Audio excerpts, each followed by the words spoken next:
She smelled like betrayal long before I caught her. I wasn't blind, just too trusting. Julian, her old flame, was never far. They thought they could erase me. A cruel plan, a man willing to murder for my wife. But I wasn't their prey. No, I was the storm. The moment I found them, their game was over. Revenge is a sweet thing when they never see it coming. She begged for mercy. He begged for life. Now they'll understand. I don't just walk away. I burn everything down. I could have expected many things. I might have thought about having an accident in a plane. It happens to some who travel for work, searching for oil across oceans, continents, mountains, and marshes. They face many risky situations around the world. I could have worried about health problems. My dad passed away at 57.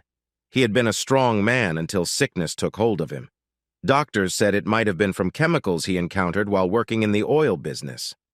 Ultimately, it wasn't just the illness that took him. When he was very weak, I took him to the airfield in Jacksonville where his small plane was waiting. I helped him into the cockpit, hugged him goodbye, and he took off without permission. The next day, they found his plane wreckage in the ocean, about 10 miles off the coast. They never found him. I think he would have preferred to go this way, rather than in a hospital. I went with friends to O'Brien's, a bar on the west side, where we raised a glass in honor of my dad and his choice to leave life on his own terms. I might have expected more trouble from those who were jealous. Looking back, I wasn't always proud of how I acted as a young man. I was often impulsive, chasing after romantic interests without thinking about the outcomes. Now that I'm married, I sometimes regret the hurt I caused. But back then, I was driven by my desires and didn't think about how my actions affected others. I didn't see what life had in store for me. At 25, I met someone who changed everything. She had red hair and a delicate build. Her skin was so fair you could see the tiny veins underneath. I wouldn't have been surprised to see her in an ad, frolicking in a beautiful sunlit field. Everything about her caught my attention. She had a bright smile that was contagious, and it struck me at first sight as she walked into her father's luxurious mansion in St. Augustine early in the morning. She was with 2 friends who also seemed unsteady. They wore very little clothing, which showed off their youthful figures. Although some might find that charming, I preferred someone with more maturity and experience. Plus, she was the only daughter of a very well-known man.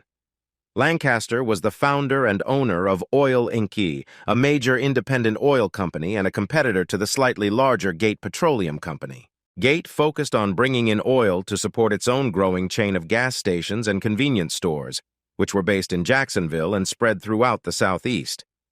Oil Inc. found and provided oil to many buyers, but hadn't entered the retail side of selling oil. Because of this, the owners of Gate had a net worth of over $1 billion, while Oil Inc., meaning Lancaster, was valued at a modest $250 million. Even so, Lancaster was the sole heir to a large fortune, and he was very protective of it.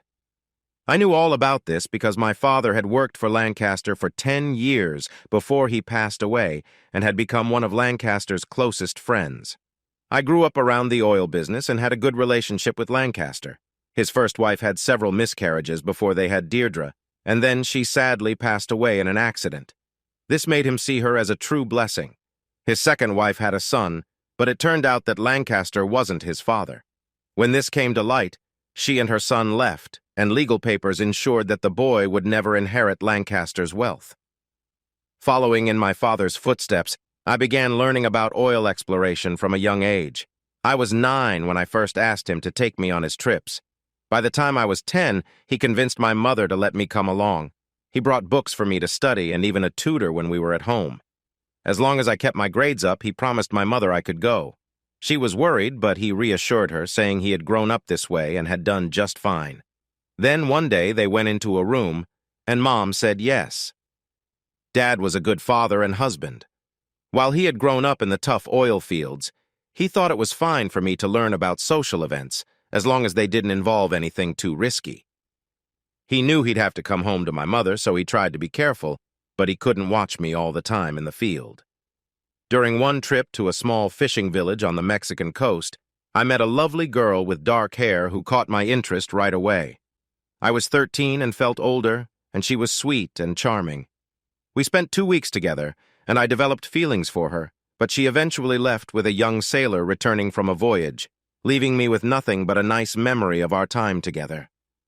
But 13-year-old hearts heal quickly. I grew up tall and strong like my father, full of energy and dreams. I shared his desire for the oil that fuels the world. Even as a child, I could sense where it was hidden, which made my dad a millionaire 3 times before I turned 10. Sadly, he lost it all each time and ended up working at Oil Inc., wanting the safety of a regular paycheck. By the age of 25, I had traveled from Canada to Mexico, Indonesia, and even to fields in Africa. I was away from home more often than I was there, but I had earned my diploma and was making good money, enjoying my life on my own. That was until I met Deirdre Lancaster. The first time I saw her entering her father's grand house, I didn't think much of her. She looked confused, and her friends were loud and not so steady on their feet. One of them came up to me with a smile. "Hey, Dee Dee, you have to see this!" her friend called out as she playfully nudged me. Dee Dee started to reply, but quickly became unwell in a nearby vase. This caught the attention of everyone around, as another friend tried to stay calm on an expensive rug. They clearly couldn't handle their drinks. A team of maids and butlers rushed over to help, guiding them upstairs to be looked after. I was there for dinner with the Lancaster family to discuss business related to oil. After dinner, I thought about checking out the local nightlife and seeing where the night could lead. Just then, Lancaster came up behind me, and I turned to see him. "Could I talk to you for a minute, Michael?" I was ready for some excitement, but I liked him, and he paid me well for my work. "Of course," I answered, following him into one of the mansion's quiet libraries. The wealthy often have many of everything. He settled into a comfy chair and waved me to sit across from him. "I'm sorry you had to see her like that. She's really a good girl. But she lost her mother when she was just 10. I've tried to give her the best friends and caretakers, but nothing replaces a mother. She's been getting a bit wild, and her friends are not a good influence." "No need to apologize. I haven't always made good choices either. I'm sure my dad reminded you of that often." "The difference, Michael, is that he was somewhat proud of your rebellious side. No one wants to see their child in pain." "I suppose I see the point you're making." There didn't seem to be much else to add, so I went quiet. After a moment, he spoke again. "They tell me you have some trips planned to South America in the next month or 2? I was technically working for Oil Inc., but like my father, I had a level of independence. I would take on tasks whenever my boss asked, but I also had the chance to look for opportunities on my own. I had already discovered 2 important oil fields. One was in Cuban waters, quietly being set up for a partnership between Cuba and Britain, with Oil Inc. silently helping the British. I think there might be a major oil field in the Brazilian rainforest that hasn't been explored yet. Of course, making it work will have its challenges, especially from environmental groups and other companies. But I believe the oil is there." He leaned closer in his chair. "I admire your commitment, Michael, and I respect your judgment as much as your father's, but I need to ask for a personal favor." "A favor?" "Yes. I can't ask you in a business way for what I hope you'll do. This is something personal." I opened my hands, showing that I didn't quite understand the importance of his request. "We're not the only ones who have heard about the rainforest oil field, Mr. Lancaster. Many countries have taken notice. The Chinese and Russians are aware, and the Saudis are also looking into it. Some in their royal family know their resources won't last forever. They'll need to secure oil supplies around the world to maintain their power. We're ahead right now because we've done some research, built connections in the Brazilian government, and talked to local communities. But it's just a beginning. We could lose our advantage." He placed his large, weathered hand on my knee. Even though he wore a suit now, he had once worked on oil rigs and had many scars from his earlier days. One scar reminded him of how he started his company. "I understand what you're saying, and I've heard about your efforts there. I know what I'm asking and the risks involved, but I want you to stay here in Jacksonville for a few weeks, maybe a month." "Doing what?" "My daughter is on break from the University of Florida. She finished high school early and has always been a top student. She's taking a short break from her graduate studies but plans to complete her master's in business administration this year. I think I've set up enough to keep her busy in Gainesville, but she has too much free time here." And how does that involve me? She's very smart and determined, and she tends to draw attention from those who want to take advantage of her last name. She's observant and often wins over the people I assign to her, which sometimes makes things tricky. I shook my head in disbelief. You want me to put a big oil project aside so I can look after your daughter? He nodded. Really? I believe the oil deal you're working on would be good for the company, but I have enough resources no matter what happens in Brazil. There will always be more oil fields. I only have one daughter. I tried once more. With all due respect, Mr. Lancaster, you know I think highly of you. This isn't a good plan. I'm not a professional caretaker. There are plenty of people who would be better suited for looking after your daughter. He gently patted my hand. I know, Michael, but you have qualities they lack. I'm listening. Firstly, you're almost part of the family. I pay you for your work, but you've been with the company since you were young, and I've known you for a long time. Like your father, you're loyal, and that loyalty means more than just payment. You're a good person, just like he was. I can trust you, and I do. And you've had your share of trouble. I know how many places you've been asked to leave. I know the mishaps your family had to help you out of. I've seen the tough situations you've found yourself in and how your family and I have stepped in to help. I know how many conflicts you've had and the fact that you've always managed to come out all right. You're a big, strong guy who can take care of himself, and that counts for a lot. So all we've established is that you like me and I have a reputation for getting into trouble, not exactly glowing praise. True, but it helps that Deirdre has always liked you, though she'd be upset if she knew I said anything. Liked? Mr. L, honestly, I didn't really notice her before tonight. He smiled. I know. I understand you've been busy, and she was quite young. Even though she's grown up now, I know she doesn't fit your usual type. That makes me a bit more comfortable with you. But she has noticed you for a while. I've seen her looking when she thought you wouldn't see, and some of her friends have mentioned how interested she is in you. I shook my head. I'm really not sure about this now. He just smiled wider. You're not scared of conflicts or jealous partners, but a 20-year-old college student makes you hesitant. It's different. I know, but I trust you. I think you can manage it. Are you ready for this? What could I say? Instead of flying over the jungles of Brazil next Friday night, I walked into Pelicans, a new bar and disco on Jack's Beach with Deirdre, 3 of her blonde friends, and 4 guys who looked like college students. They stared at me as if I was their boring uncle. I ordered drinks and chatted a bit with her friends, which made it easy to fit in. One of the friends and I got along well, and when she asked me to join her on the dance floor, I agreed.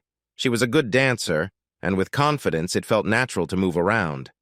But when she came too close, I felt I need to step back. If she kept flirting, I might lose focus on Deirdre, who I was supposed to keep an eye on.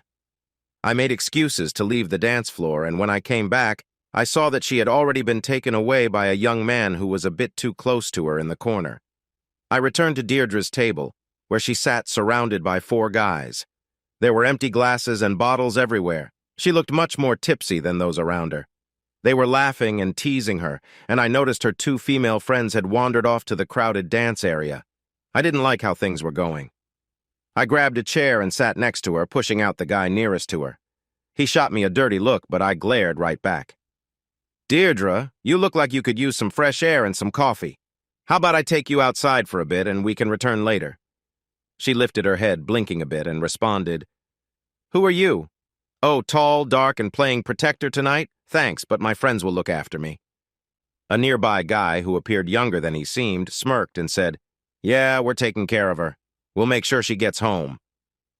The guys around him agreed, while one guy, who was athletic and serious, kept a close eye on me but didn't say anything. Deirdre let her head drop onto the table and didn't respond. She hadn't drunk that much, so something was clearly off. I thought about calling for help, but realized dealing with this group first would cause more trouble than I wanted. I stood up and tried to help her out of the chair, but she just slid back down. I signaled to a waiter, slipped him a tip, and leaned in to speak. This young lady is Deirdre Lancaster, the daughter of an important man. I'm her protector. If anyone here tries to take her away, please notify the management to contact the authorities and her father. I'm going outside with these gentlemen to talk. I'll be back soon. I kept my eyes on the quiet Polynesian guy. I walked ahead of the three people, chatting eagerly about their plans for when we got outside. As I moved forward, I sensed someone behind me and turned slightly, stopping the arm of a person trying to hit me. I quickly turned him over my shoulder, making sure he landed face down on a wooden crate. The sound was loud, but he didn't try to get up. He just lay there, groaning softly. The other two came closer. The first person swung wildly, missing completely and stumbling past me. The second person tried to punch me but got a quick jab in the eye instead, followed by a hit to his throat. He struggled to breathe and couldn't defend himself, ending up on the ground. "You'll regret this," the third person warned as he got back on his feet and came at me again. "That may be true, but I won't be taking any drinks from you," I replied calmly. He swung at me while being careful not to expose himself. We exchanged hits, and I found it easy to block his attempts. I knew the Polynesian might join in, so I needed to act fast. I stepped closer to create an opening, but as he engaged, he tried to take me down. I anticipated his move and pivoted, trying to turn things around. When someone has a strong grip on you, the best way to deal with it is to use their movement against them instead of trying to fight back with strength.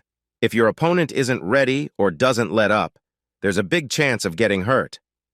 I had been in a few training matches where things got a bit tricky, so I was quick enough to react, but he caught me with one arm and tossed me over his back. I didn't hear anything break, but I did hear him shout in pain. He might have hurt his arm somehow. I looked and saw the Polynesian guy coming toward me. I focused on him, ready to move as needed. I looked at his face, especially his eyes, which often show what someone is planning better than anything else. "Are we going another round?" I asked. "You've had some training," he replied. "Some in a gym, nothing too serious. Just street fighting. You learn as you go." "I get that. I've been training in karate and judo since I was 4. My dad encouraged me and I ended up enjoying it." "I'm impressed. I haven't faced anyone like you before, but there's always a first time." He looked me up and down and said, "I can handle you, no doubt about it. But you're skilled and unpredictable enough that you might accidentally hurt me, or I could go too far. This was meant to be a fun night out, not a fight." I took a defensive stance. "Your idea of fun is very different from mine. Hurting someone who can't fight back is not enjoyable. I don't need to hurt anyone to have a good time. It's too bad if you believe otherwise." I looked over at the distress on his friends' faces. No matter what happens here, the authorities will be involved. I've informed others about the situation. If anything serious comes from this, they will come looking for answers. If her family finds out what you've done, there will be trouble that goes beyond just the law. He knelt next to his injured friend. "Bobby, hang in there. Just breathe and try to relax." In a moment, something happened that made Bobby call out in pain, then go quiet. The Polynesian supported Bobby's head and gently laid him down. After a moment, Bobby looked up and asked weakly, "What just happened? That actually helped." "I just made it a little easier for you. We need to get you all to a hospital. The closest one is Beaches." Bobby glanced at me, determination in his eyes. "Get him, Mo." Mo looked at me intently before turning back to his friend. "I think help will be here soon, and we don't want to get caught up in anything serious. Plus, her father is very powerful. I don't want to get involved with him." "Are you afraid of him, Mo? I've never seen you back down." "I'm not scared. But you have an injured arm that can heal. If things had gone worse, you could have lost it altogether. All your plans would be ruined. Is it worth losing everything for a bad decision? I'm not risking my future for this." Mo turned to me. "I appreciate what you did for Bobby. Just walk away from this, and we'll be fine." I struggled to understand his words. "Walk away? You were trying to hurt someone who has been good to me. You really think I can ignore that? No way. If this is to be settled, you'll have to face me." He shook his head. "You don't understand.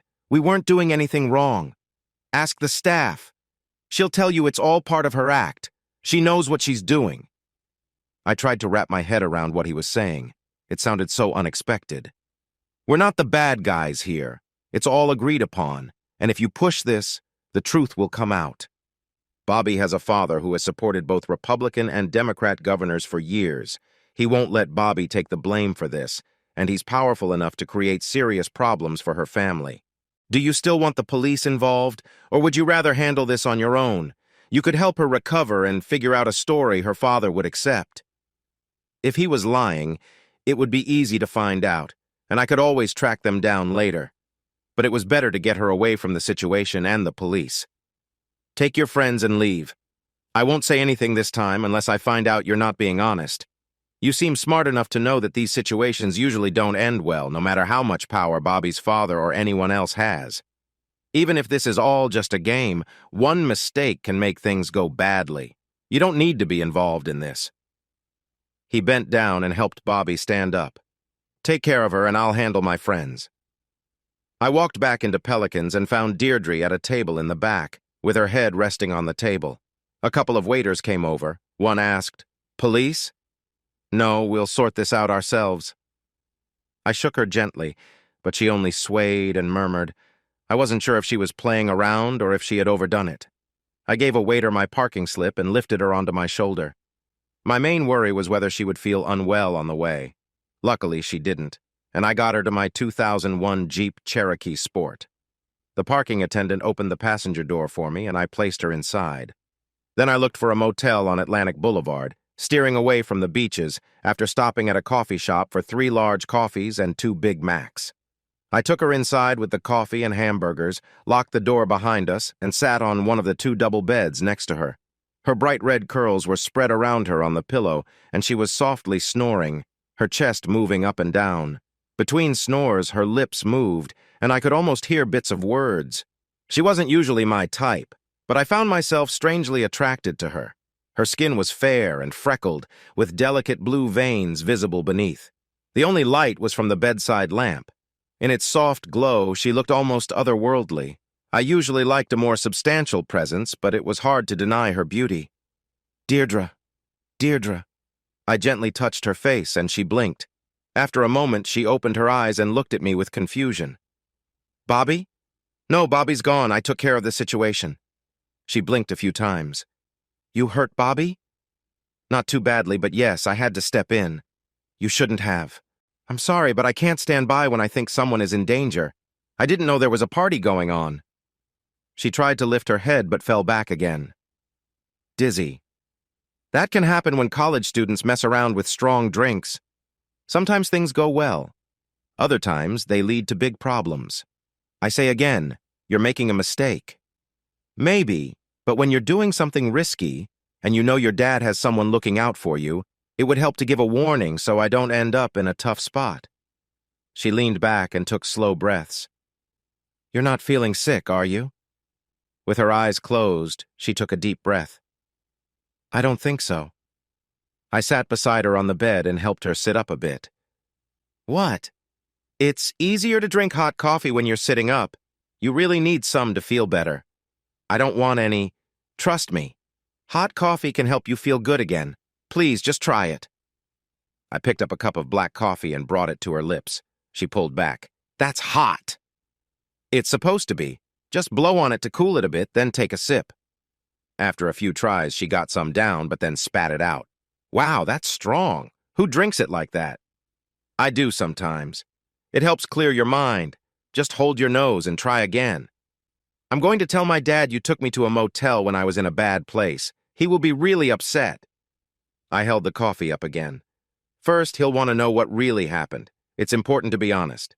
And as for my job, while your dad is powerful, there are many paths for me no matter what. Think you're clever, huh?" Then she accidentally splashed coffee in my face. I didn't think before reacting, but my hand moved quickly, and I accidentally struck her lightly. She looked at me, surprised. She rubbed her lips, staring at me in disbelief. "I can't believe you did that. You shouldn't splash hot coffee on me, not even to a pretty girl." Her eyes widened for a moment. "You're quite rough, and you know how to provoke." I went to the bathroom and returned with a damp cloth and some tissues. I wiped the coffee off her lips. She had a small scratch that would heal up fine. "Aren't you going to say sorry? Are you?" "I shouldn't have splashed you. I shouldn't have hit you. I apologize for that." She reached up and wiped the coffee off my nose and cheek. It stung a little. "Are you all right? That was just a reaction." "I'll be okay.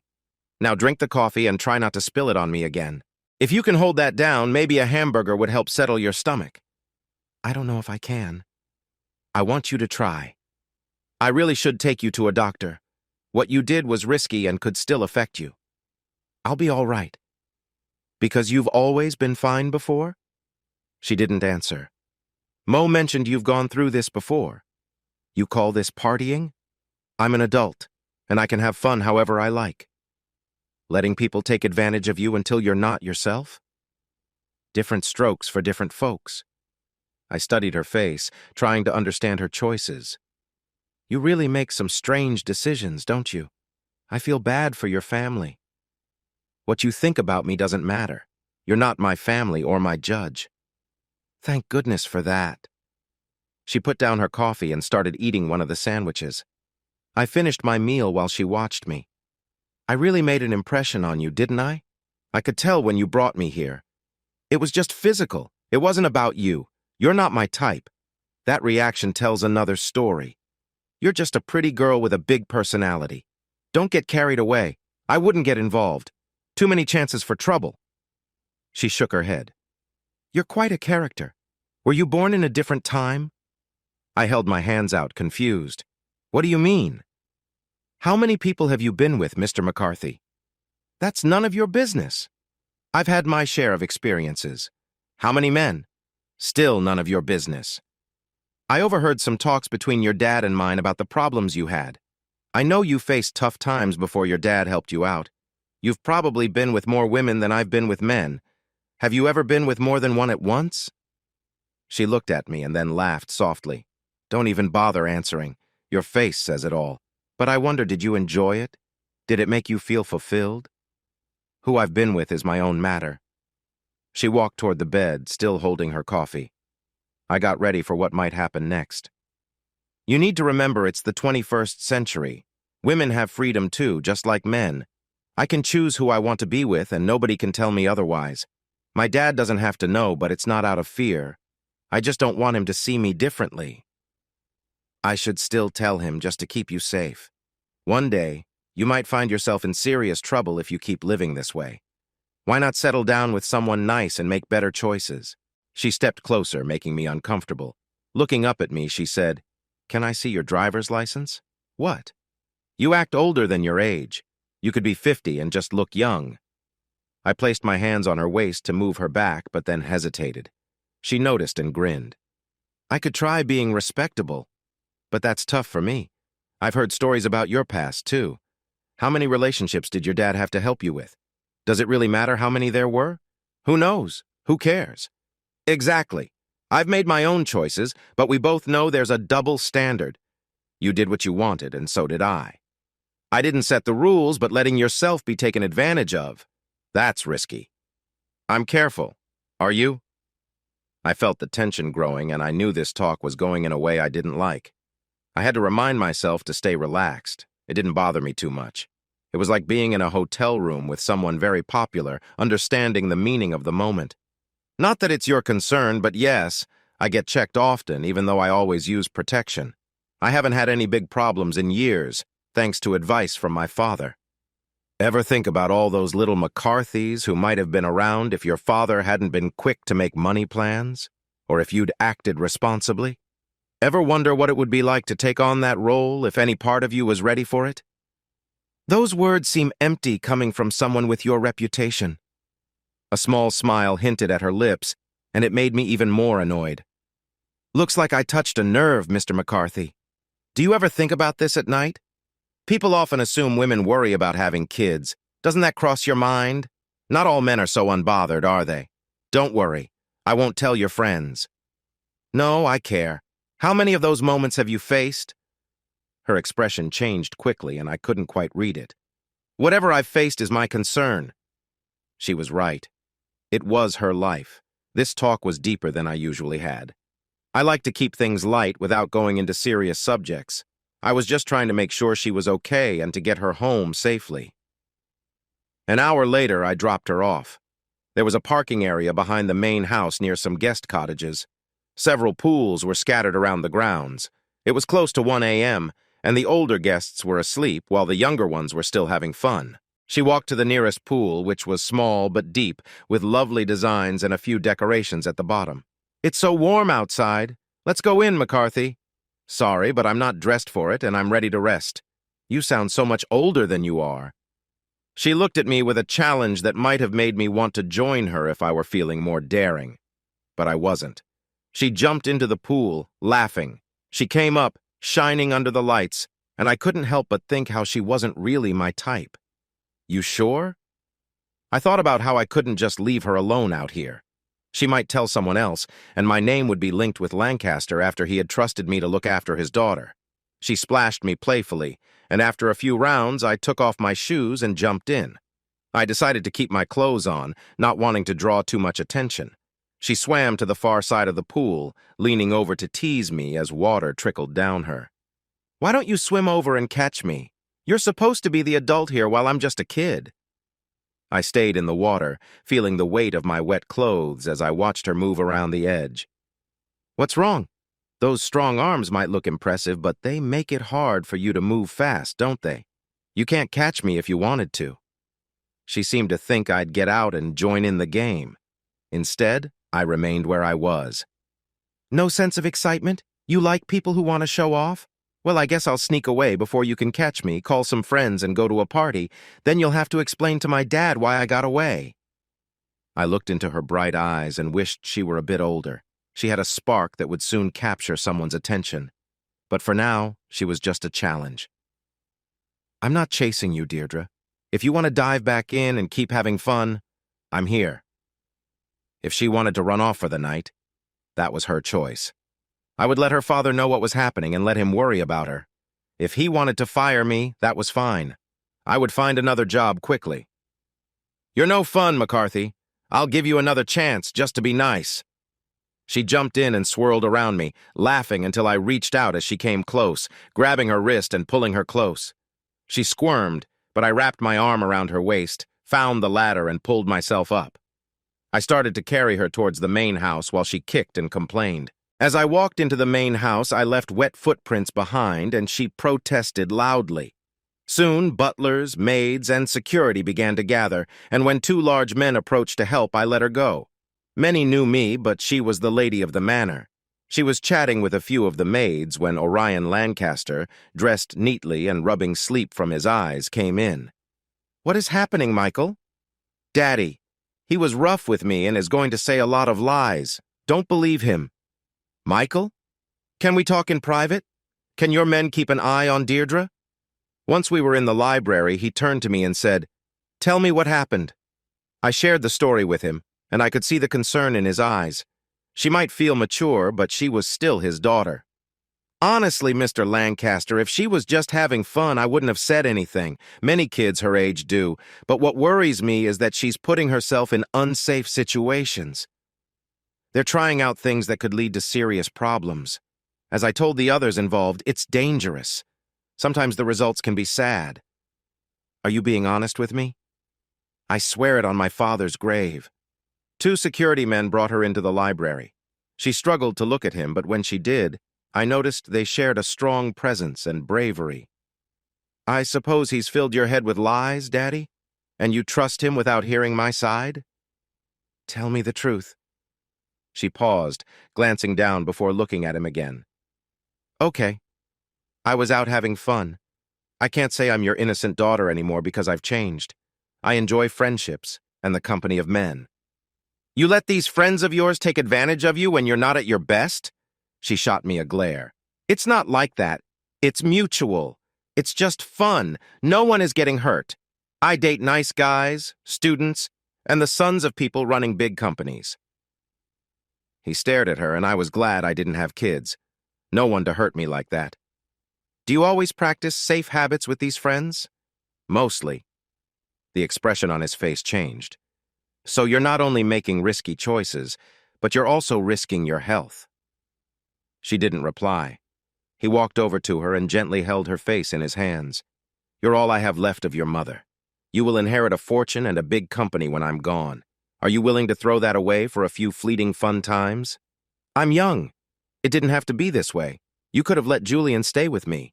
He cared for me, and I cared for him. I wouldn't be in these situations if you hadn't scared him away, if you'd let me choose my own partner." He tightened his grip on her face, and she winced a little. "The person you were with brought a lot of trouble, and I had to take action. I didn't scare him away. I simply asked him to leave, and he didn't stick around. He left because he knew there would be serious problems if he didn't. It doesn't matter.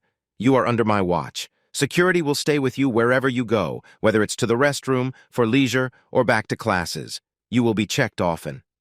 "You can't do that.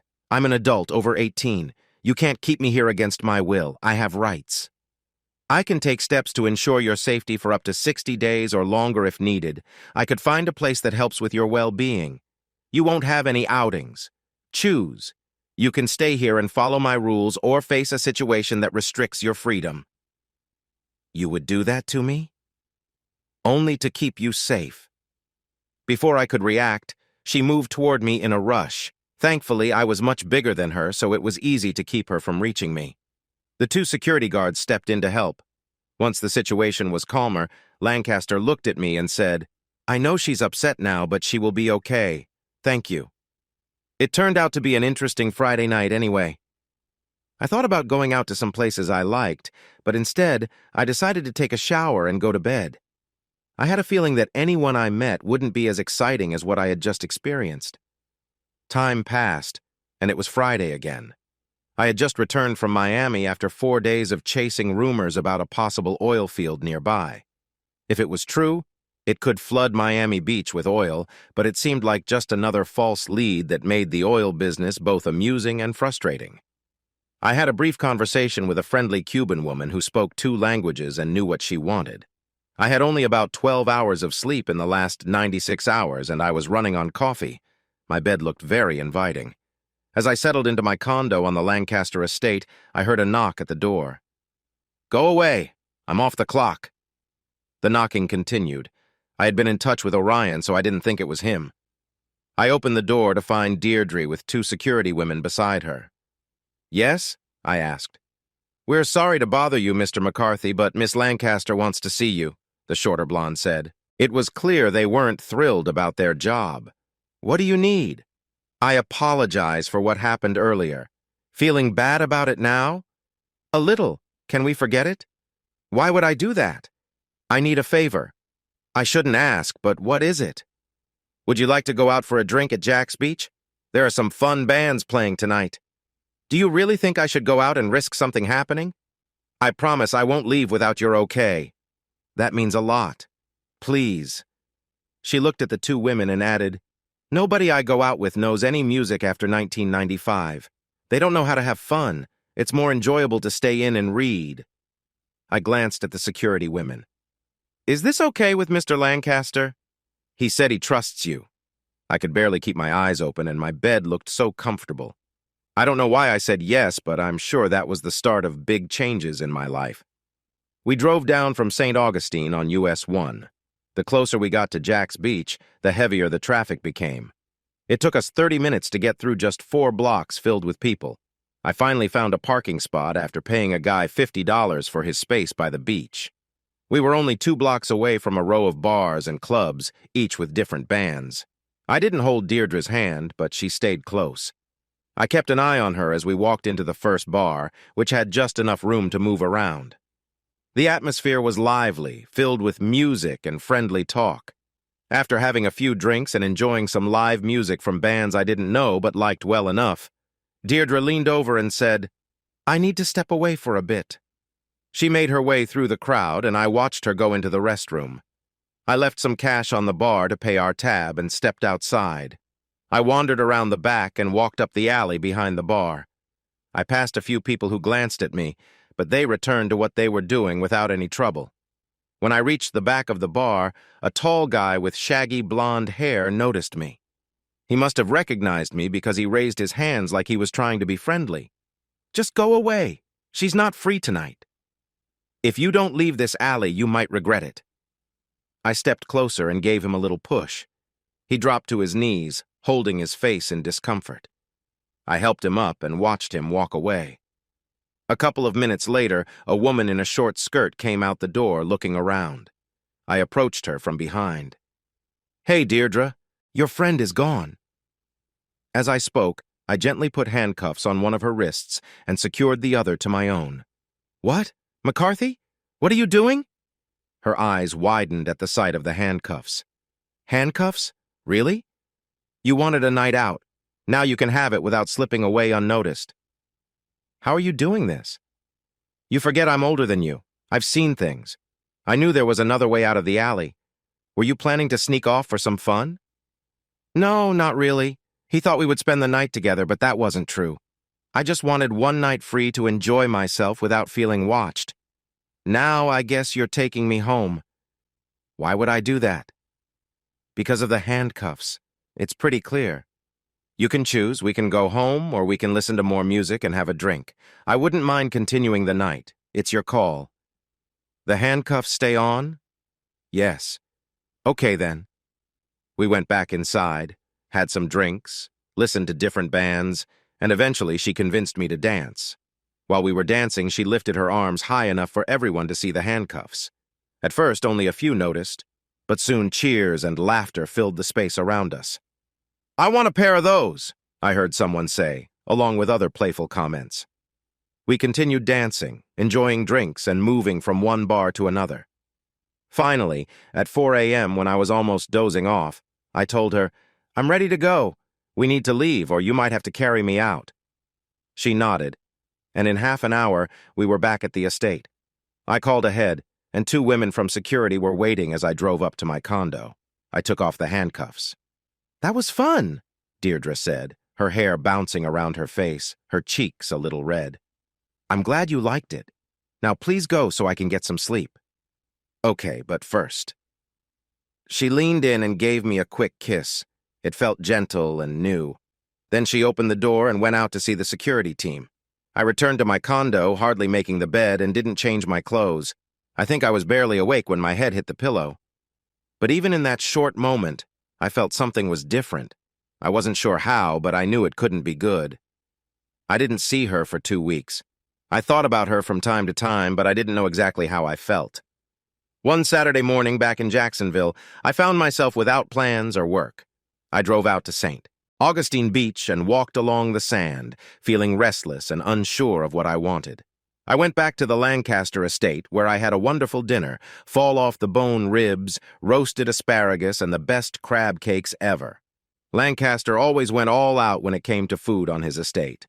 Later, I sat on my bed, sipping a nice bourbon from the bar, thanks to Lancaster. I didn't feel like watching TV, going out, or being around people. It felt unusual, yet everyone deserves a quiet night to recharge. Then there was a knock at the door. I had a feeling I knew who it was, but I wasn't in the mood to talk. With how I was feeling, I wouldn't be good company. She stood there wearing bright shorts and a matching top, looking cheerful. She held a paper bag in one hand and a stack of DVDs in the other. "I'm afraid it's not a great night for me, Deirdre. I'm not in the mood to hang out." "That's fine. Neither am I. I just wanted to chill with some snacks and watch some movies." "I don't know. I promised to keep it simple. I'm bored, and some relaxing time could be nice." Despite my better judgment, I said, "Okay, come in." We shared snacks and watched 2 movies that wouldn't come out until next year, laughing about one that wasn't very good.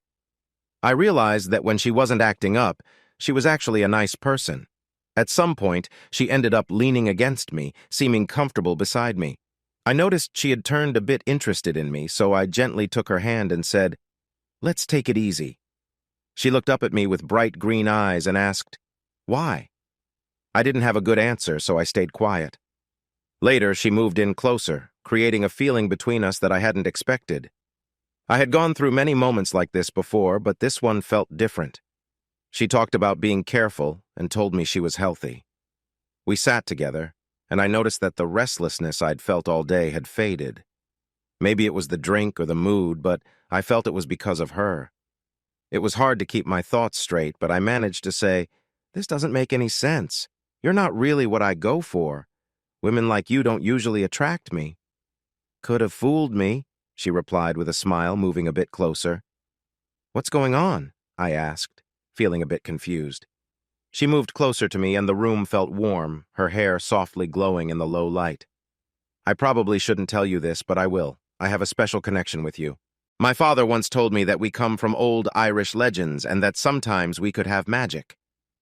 She leaned in closer, her bright green eyes sparkling in the gentle light. I have a special connection with you, and you are important to me in a unique way. You will be my partner for now. The night went on, filled with feelings of closeness, leaving me calm. I woke up Sunday morning to find a warm presence beside me. When I got up to go to the bathroom, I saw she was awake and watching me when I came back. "Are you sorry you didn't go out?" she asked. "No, but I have to say, you surprised me." "How so?" "I didn't know I was spending the night with someone so interesting." She paused for a moment and then started to laugh. "Did you really believe in the magic and old stories?" "It was all pretty amazing, the way your hair looked and the spark in your eyes." She laughed again. "I guess the mood had nothing to do with it.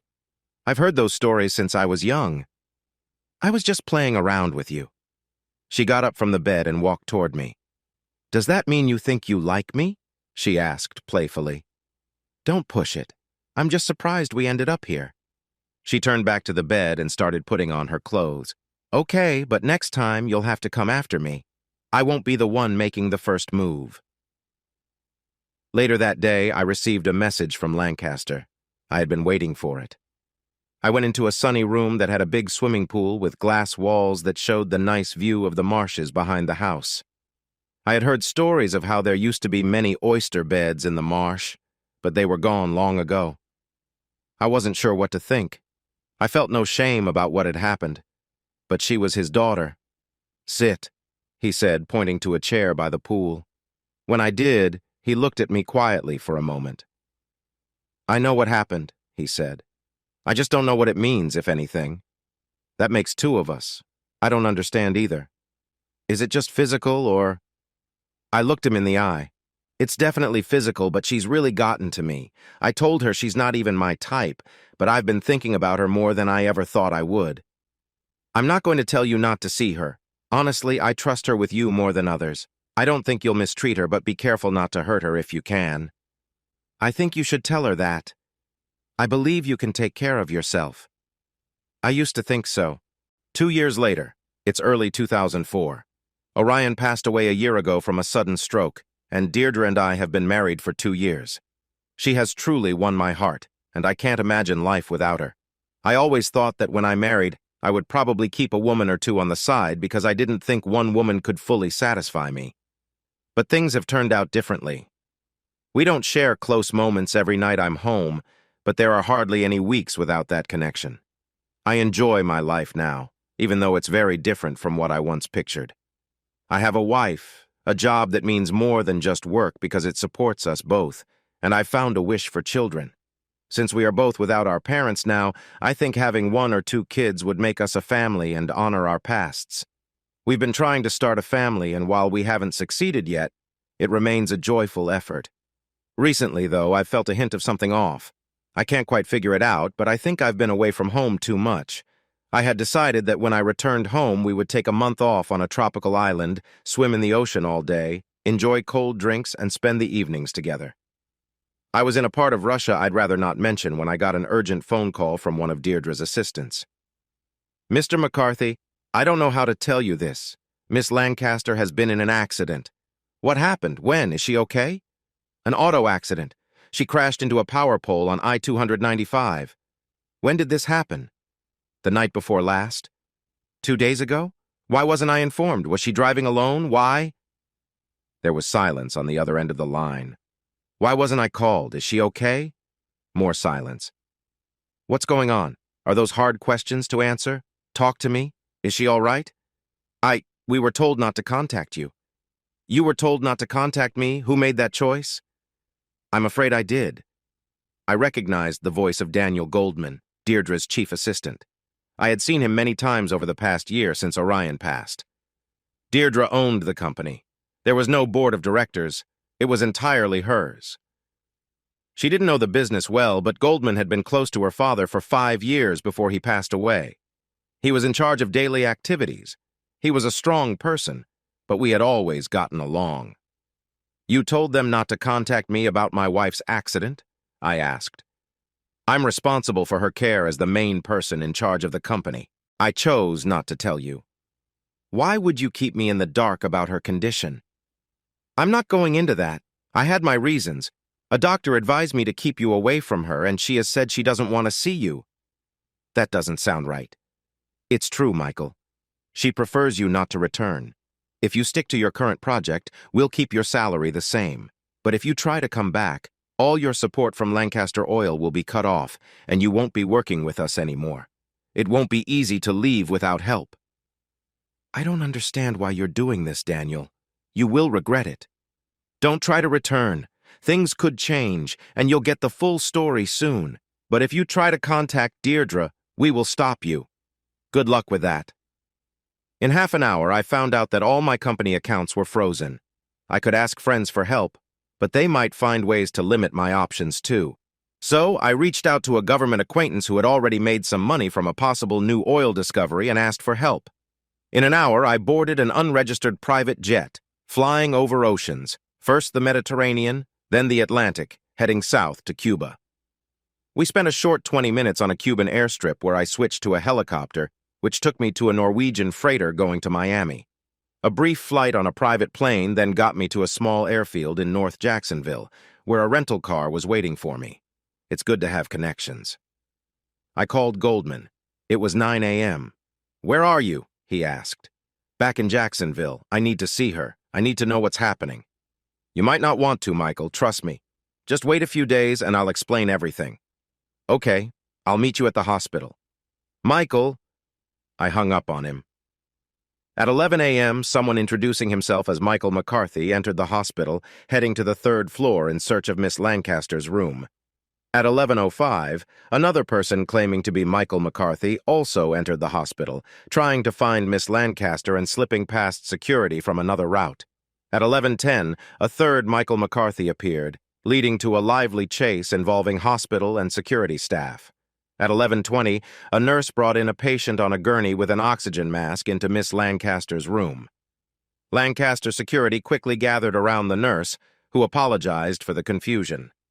I sat up, took off the oxygen mask, and found myself facing the closest security officer. "If everyone stays calm, we can avoid any trouble. Please, step away from my wife, Daniel." He was by her bedside, and I could see her face, mostly covered in bandages, but her bright red hair stood out. When our eyes met, I felt her surprise and worry. "Deirdre, what's going on? Daniel told me you didn't want to see me. Please talk to me. Your condition doesn't change how I feel about you." Then I noticed the tall man beside her, holding her hand. I recognized him from a photo from years ago. He looked like a movie star.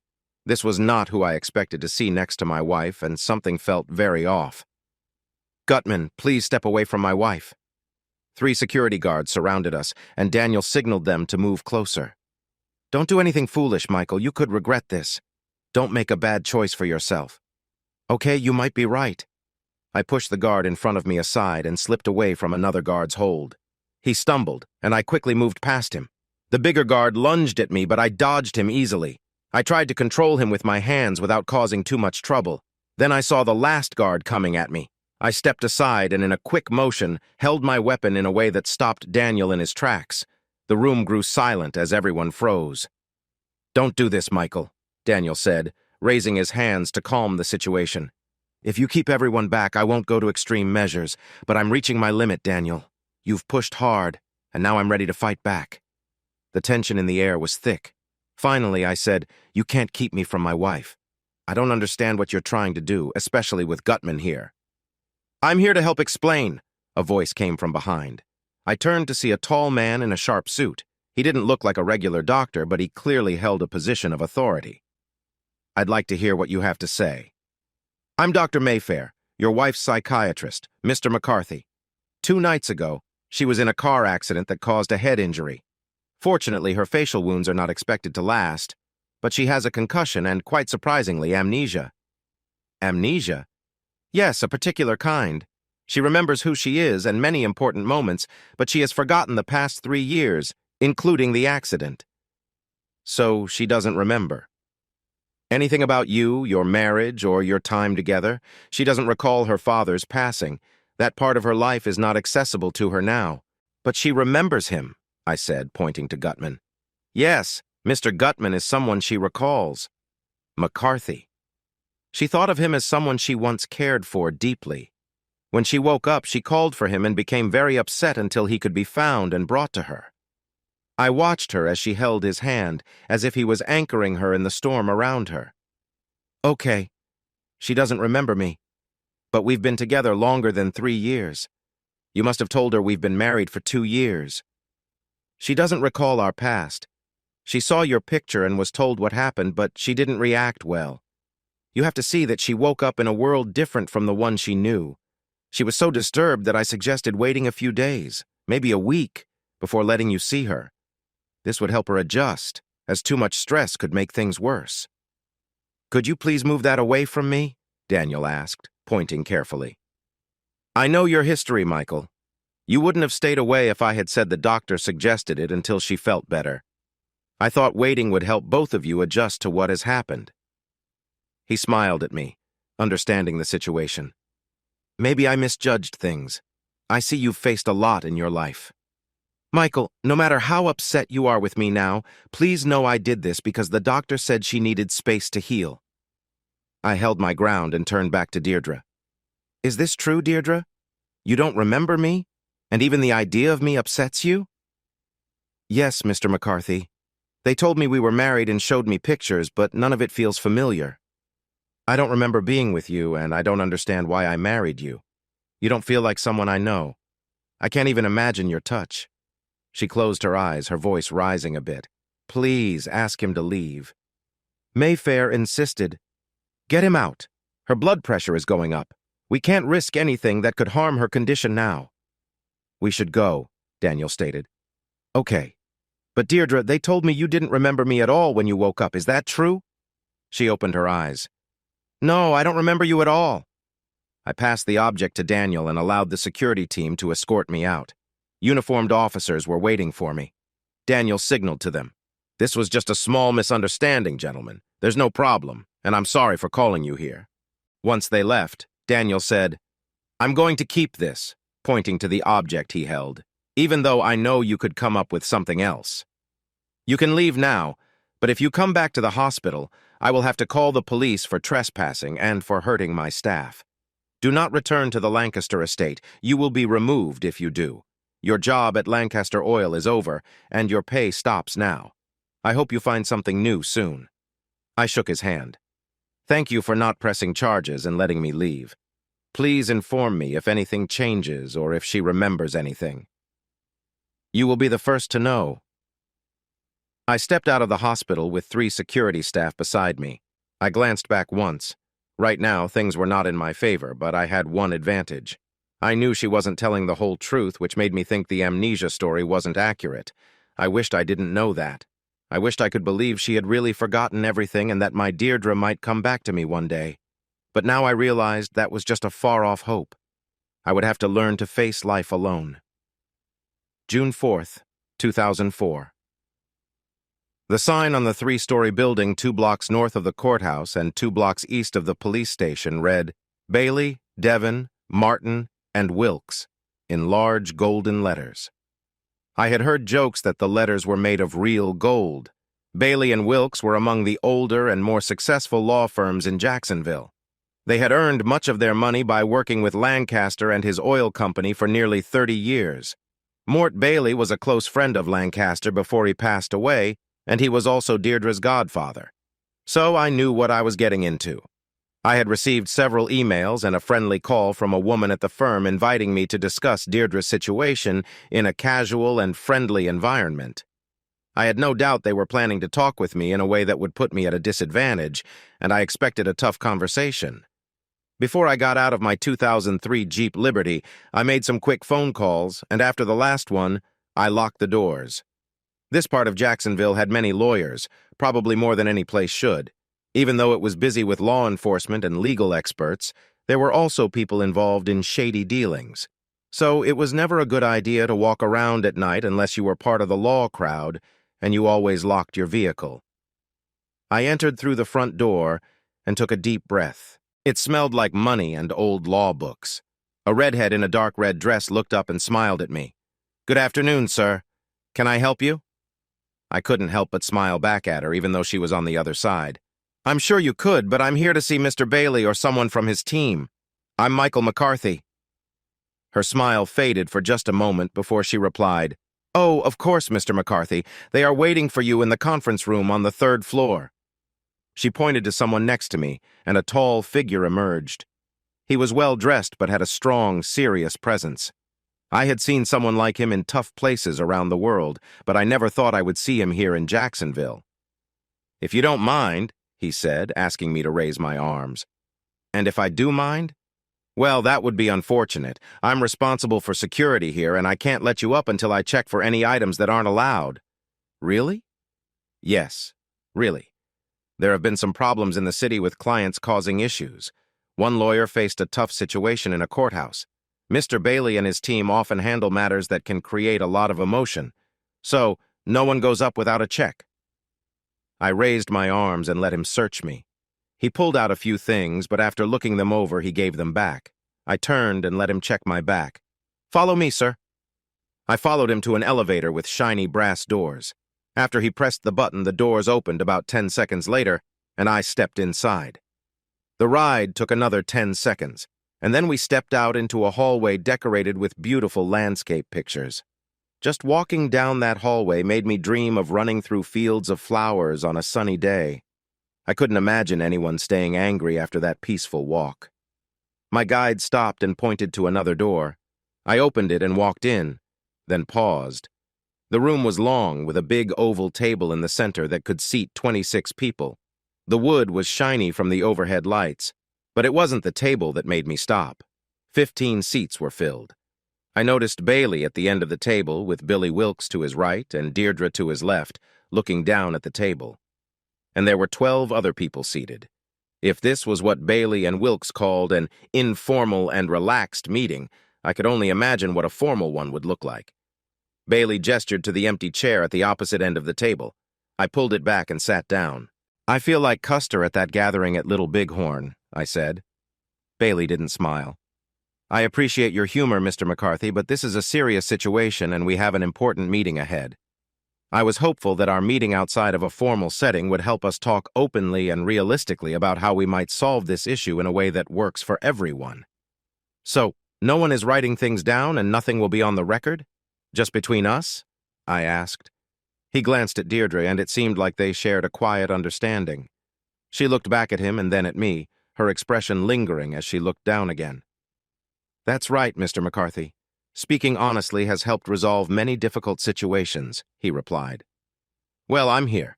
Let's have this conversation," I said. "Before we start, Mr. Harper Stevens," he pointed to the tall man who had made sure I didn't have anything with me, "has informed us about some devices you brought. One looked like a voice recorder, and the other one was a phone that could also take recordings. To make sure we can talk freely, I would appreciate it if you could hand those over to one of our colleagues during this meeting. They're not recording anything, and you can check that. I didn't know we'd be discussing anything private today. My devices stay with me or I will leave. Your choice. Your approach isn't what we had hoped for, but as you said, we won't be discussing anything sensitive today. At any rate, I appreciate your willingness to get straight to the point. Let's do that. You know that your wife is looking for a different path in your marriage?" I took a deep breath. I know she has shared her unhappiness before, but that doesn't mean she wants a separation. She looked me in the eye for a moment, then looked down again. Bailey reached out and took her hand. "She told you she wanted a divorce 2 months ago, again 1 month ago, and just last week. I'm not sure how much clearer she could have been." As she looked up again, I met her eyes, which once showed love for me. Inside, I held on to the hope that feeling was still there, even if I couldn't prove it. Her face, marked by the accident that had caused both her injuries and strain in our relationship, was familiar, but painful. "Deirdre," her voice wavered but stayed strong. "No, Michael. Whether you believe me or not, I never fell back in love with you. I didn't marry you for nothing. We spent 2 wonderful years together as husband and wife. You know we did. It doesn't matter if you don't want to accept it, it's true." "No," she said, her voice trembling for a moment. I know what you say and I know what others think. I even have seen our wedding photos, but none of that means anything to me. I didn't meet you. I didn't fall in love with you. I didn't spend those 2 years with you. For me, none of that ever happened. It doesn't feel real. Just because of memory loss doesn't change the truth. It doesn't erase our marriage. It changes feelings, she said. I don't know you. I never fell in love with you. When you contact me, it feels like a stranger reaching out. How can I want anything more when we've never really connected? This feels like a bad dream I can't escape. All I want is for you to leave so I can return to my real life. It seems clear, Mr. McCarthy, that whether you were married before or not, you are not married now, said Mr. Wilkes, the senior partner. You can take the boy out of Bluegrass, but you can't take Bluegrass out of the boy, even after many years. Maybe legally you are right, but in real life there is no marriage. I thought lawyers believed in the law. Bailey shook his head, a hint of a smile almost appearing. Lawyers don't just believe in the law, Mr. McCarthy. We believe in our clients. The law is just a tool we use to help them. It seems to me that if you cared about your client, you'd support her wish for counseling while she works with the best doctors to recover her memories. That is your idea of what Miss Lancaster needs, Bailey replied. She thinks her best option is to end this situation and go back to her old life. He folded his hands and looked at me across the long table. As a practical matter, Mr. McCarthy, this meeting is really to respect your position. Honestly, I can understand how you feel. If I were losing a partner who seemed to be my spouse but is now different, I would fight to keep them too. But the truth is you don't have much power here. Florida is a no-fault state. If Miss Lancaster wants a divorce, she will get one. You can challenge it, but you will likely lose. I'll still challenge it. Why? Because I love her. Because she is my wife. Because this memory loss is hard, and she could get her memories back after marrying someone else, and that would be heartbreaking. And because I don't like losing. Call me determined, but I want to keep what is mine. No matter what you say about Florida's laws, they only work that way if you give up and accept it. If I fight back, if I keep pushing against it, I can slow things down, and the longer I can delay, the more hope I have that her memories will return. Bailey passed a folder to the older lawyer sitting next to Deirdre. He brought it over to me. It was the report from Dr. Herbert Mayfair, the psychiatrist who had seen Deirdre after her accident and has been helping her since then. I don't know if you've looked at Dr. Mayfair's report. I have. Could you take another look, please? Just for a moment. Dr. Mayfair is a respected psychiatrist with 15 years of experience in Jacksonville. I opened the folder and looked through the pages. Toward the end, I saw this note. My investigation, along with the medical information from the accident until now, leads me to believe almost with certainty that Miss Lancaster has serious brain injuries. This alone could explain her memory loss over the last 3 years. After the car accident on March 17th, she was taken to St. Vincent's due to swelling in her brain from hitting the windshield of her car. This swelling and bleeding in the brain could have caused enough damage to affect her memory. While there are no signs of ongoing brain issues, the trauma could have led to memory loss that might last even after other problems have healed. There is also a chance that her physical injuries could be worsened by emotional factors. From what Miss Lancaster remembers and what others have said, it seems she had no connection with Mr. McCarthy before the last 3 years and felt pressured to marry him by her family. If this is true, she may not want to remember that time in her life. In summary, it is my professional view that trying to recover her lost memories is unlikely to work and might not be good for her mental health. Bailey said, "It's not likely that your wife will get her memories back, and maybe it's better that she doesn't. Any expert will tell you that memory loss is still not fully understood. Are you ready to risk your wife's happiness on a chance that Dr. Mayfair thinks is very slim?" I could have responded to Bailey's comments about Deirdre's feelings during our marriage, but I chose to keep the conversation moving. I picked up my phone and pressed one. As the people at the table watched me, I said into the phone, "It's time. Bring him up." Bailey asked, "What is happening, McCarthy?" But I interrupted him. "You didn't say I had to come alone to meet your team. I want someone else here." Bailey paused before telling his associate, "Go meet whoever it is. You can send him down, but it won't do any good. Nobody will take him seriously as a problem, and if your associate touches him, you could be taken to court. Bailey picked up a phone, dialed a number, and listened. After a moment, he frowned and said, "Send him up. He doesn't need an escort." Bailey turned to his associate and said, "It's fine, Stevens. Head downstairs and continue with your tasks." A short while after Stevens left, a tall man with dark hair entered. His sharp features and confident look gave him an air of authority. He evaluated the room carefully before sitting next to me. "Dr. Teller." "Mr. Bailey, gentlemen." Teller nodded to them. "Can I ask why you're here today, Dr. Teller?" "This isn't a hearing. Just a conversation between Mr. McCarthy and some of our staff about his issues with Miss Lancaster." Teller nodded at me and then turned back to Bailey. "I'm not sure why you'd need so many of your legal team for a simple talk," he replied. "However, Mr. McCarthy asked me to discuss Mrs. McCarthy's mental health. By the way, I find it odd that you call her Miss Lancaster. She is still married to Mr. McCarthy." "It's a choice, Dr. Teller. In her mind, Miss Lancaster believes she is single again. The steps to make that official are just formalities." "And," Bailey added, "we value your input, but I know you've seen Dr. Mayfair's report about Miss Lancaster's condition. You are a respected expert, just like Dr. Mayfair. Regardless of your view, we think we have enough proof for a judge to rule that Miss Lancaster believes her marriage is over." Teller thought for a moment, considering the situation. "You know my findings from my conversation with Mrs. McCarthy. My conclusion is that there is no evidence of ongoing trauma or brain issues that would explain any memory loss. Memory loss is a broad term that can describe many kinds of memory problems, so it needs clear details. While I found some signs of brain swelling in her hospital tests, which is expected after a serious accident, there is nothing to suggest the level that would lead to memory loss, especially if it's only for a specific time. Also, there are no signs of ongoing swelling or other stress." He flipped through Dr. Mayfair's report in front of me. "As for Dr. Mayfair's idea that there could be psychological reasons for the memory issues, such an explanation is often easy to suggest but hard to confirm. It can help explain memory loss when there isn't strong evidence available."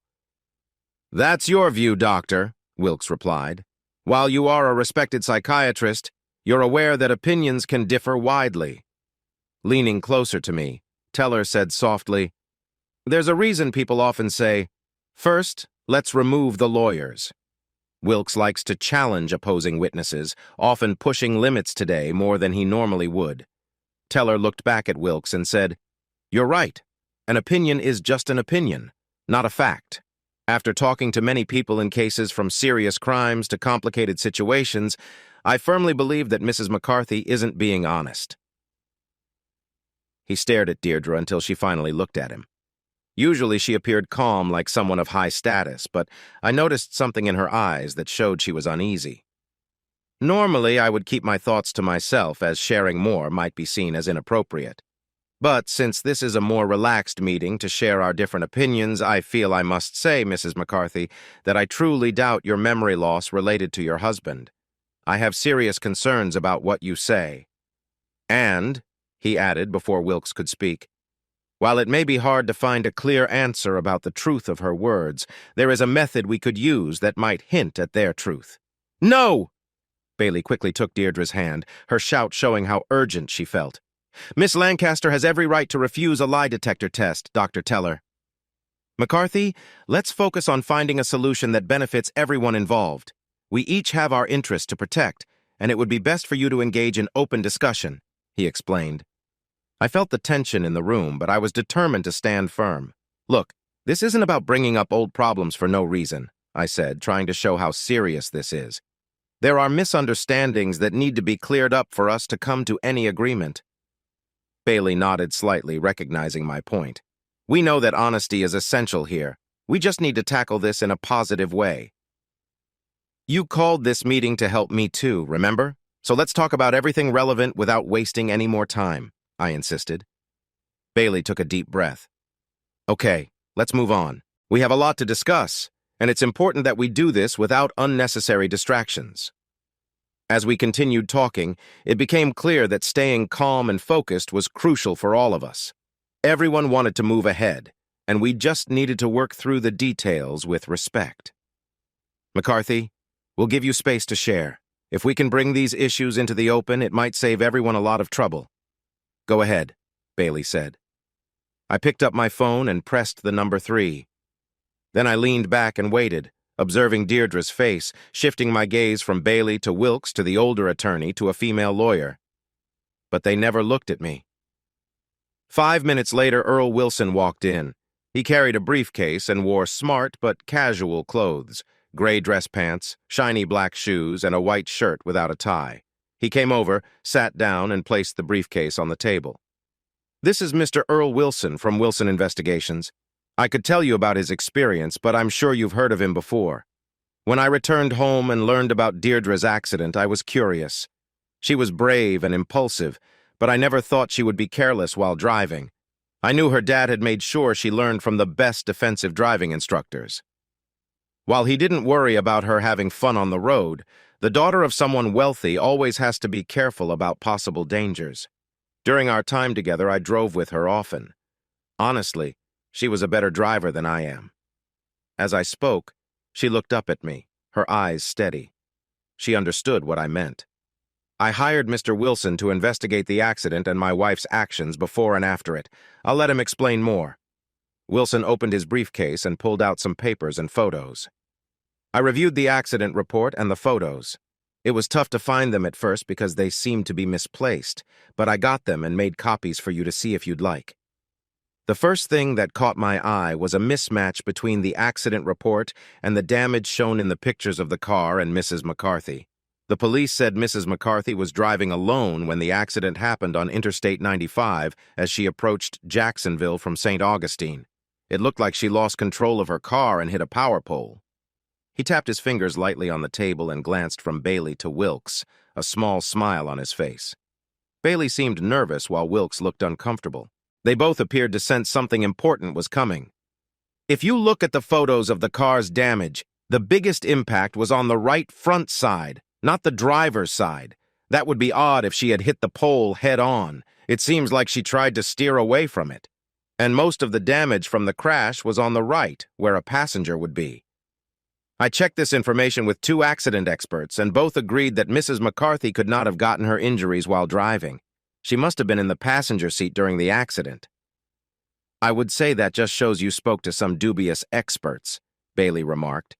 I'm not an expert in accident investigations, but I've seen enough cases to think of different ways a driver could get hurt and have those same injuries. And how is this relevant to our talk? Wilkes asked. I signaled for Wilson to keep going and looked at Deirdre. She looked trapped, as if there was no way out. I didn't say anything in the quiet room, but I felt she might have sensed my thoughts. You shouldn't have lied. If you had just come to me with the truth, we could have solved this easily. Wilson leaned forward on the table, his hands together. I found it strange that the police report didn't mention another person in Mrs. McCarthy's car, especially since it seemed certain there were 2 people involved.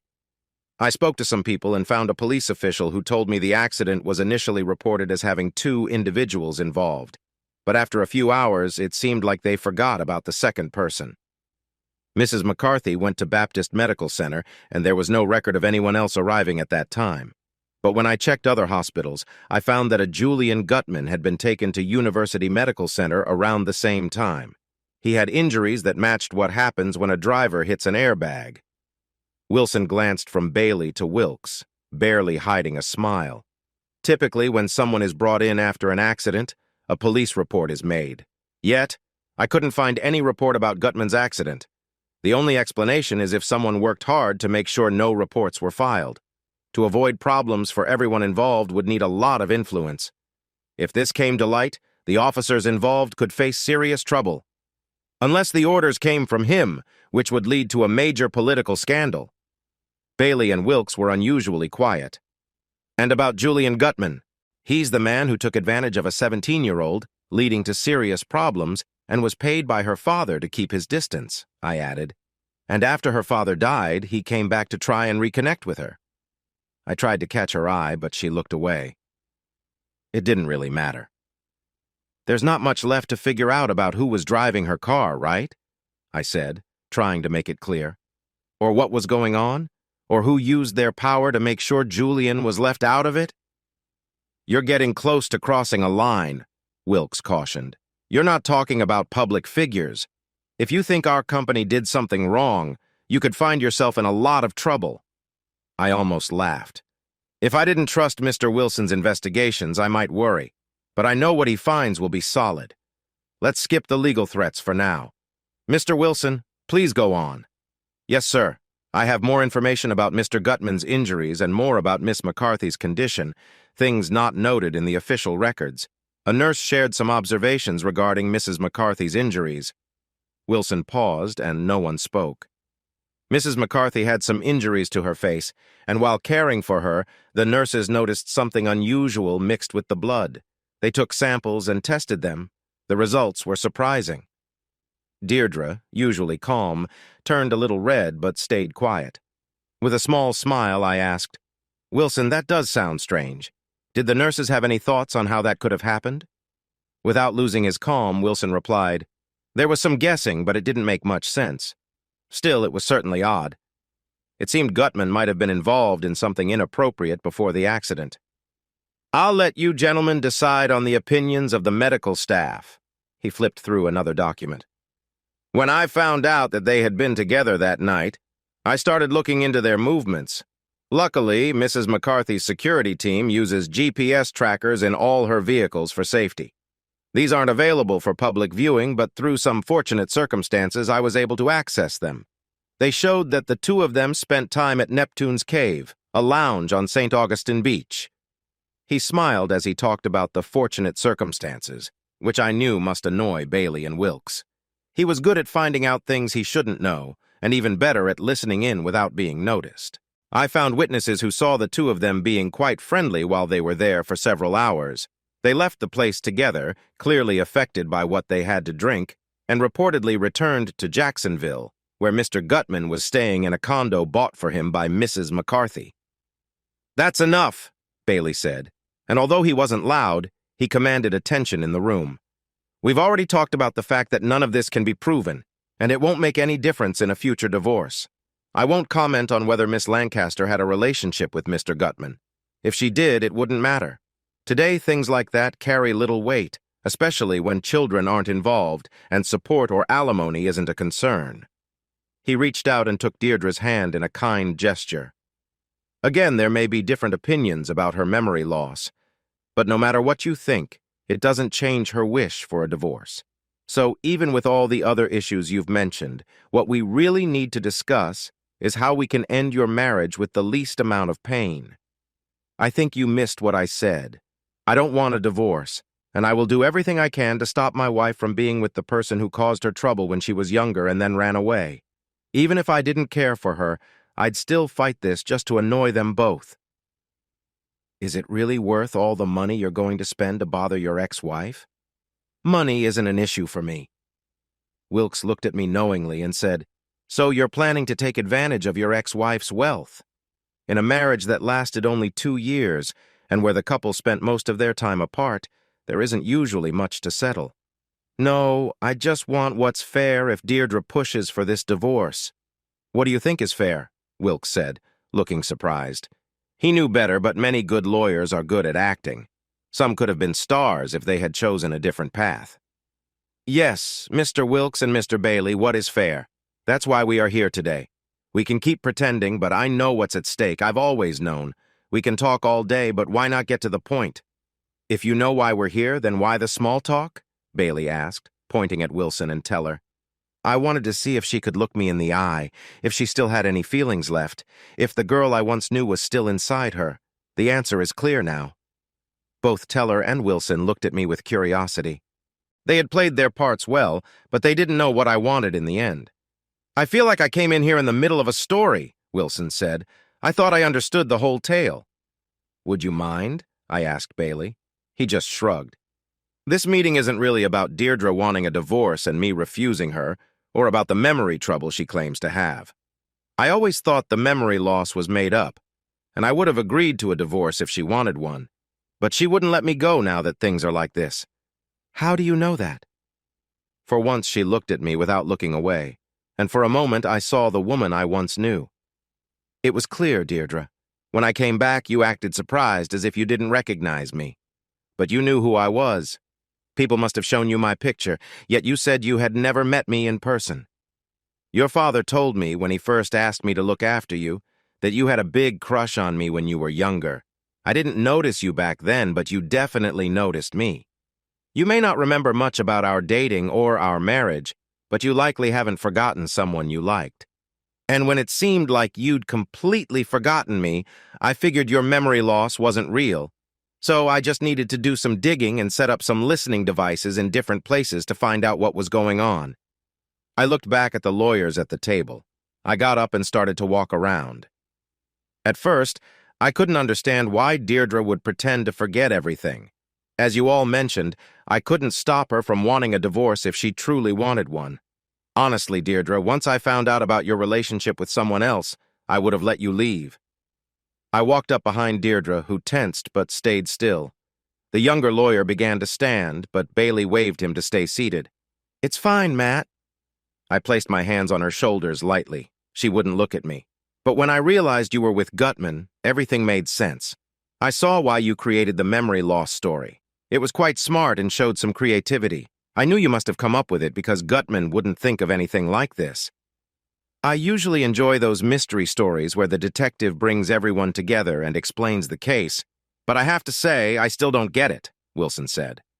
I could tell some of Bailey's team were also puzzled. I really don't understand what's happening. Standing behind Deirdre and resting my hands on her shoulders felt unhelpful. I could feel the warmth of her, and memories of our past came back to me. It was getting harder to resist touching her. It's because you don't know everything, Wilson. A key detail is that Mr. Lancaster worried about the future of our marriage, so he included some agreements we both had to sign before we got married.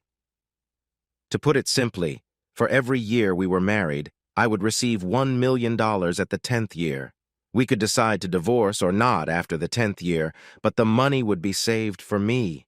If the marriage ended because of Deirdre being unfaithful, I would get $10 million, and if we ended things before the 10th year for any reason other than my unfaithfulness, I would still receive $10 million. A heavy silence filled the room. Mentioning a $10 million divorce agreement had that effect, no matter where you were. Now, a $10 million penalty for divorce, which Lancaster likely made to protect his daughter from those looking to take advantage, might scare most people away, but not Deirdre. She has always lived a life of comfort, and likely sees $1 million as trivial when looking for happiness with Gutman. But Julian Gutman is different. Coming from a modest background, $1 million means a lot to him, 10 million. I doubt he can even grasp that number. The idea of me leaving with $10 million of what would have been his after marrying Deirdre must have frustrated him. No, this is all a plan to avoid giving me the $10 million that Lancaster intended for me. Deirdre must have gone against her father's wishes to keep him happy, and I can only imagine what else she has done to make that work. I leaned in a little, lowering my voice. That you went through all this for him is what hurts me the most.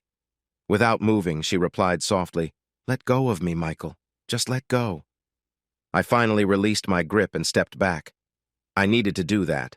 Matt, or whatever his name was, looked uneasy in his seat. I wondered if he was involved with Deirdre too. But Lancaster had mentioned that when she was with Gutman, her focus was only on him. It was probably simple kindness.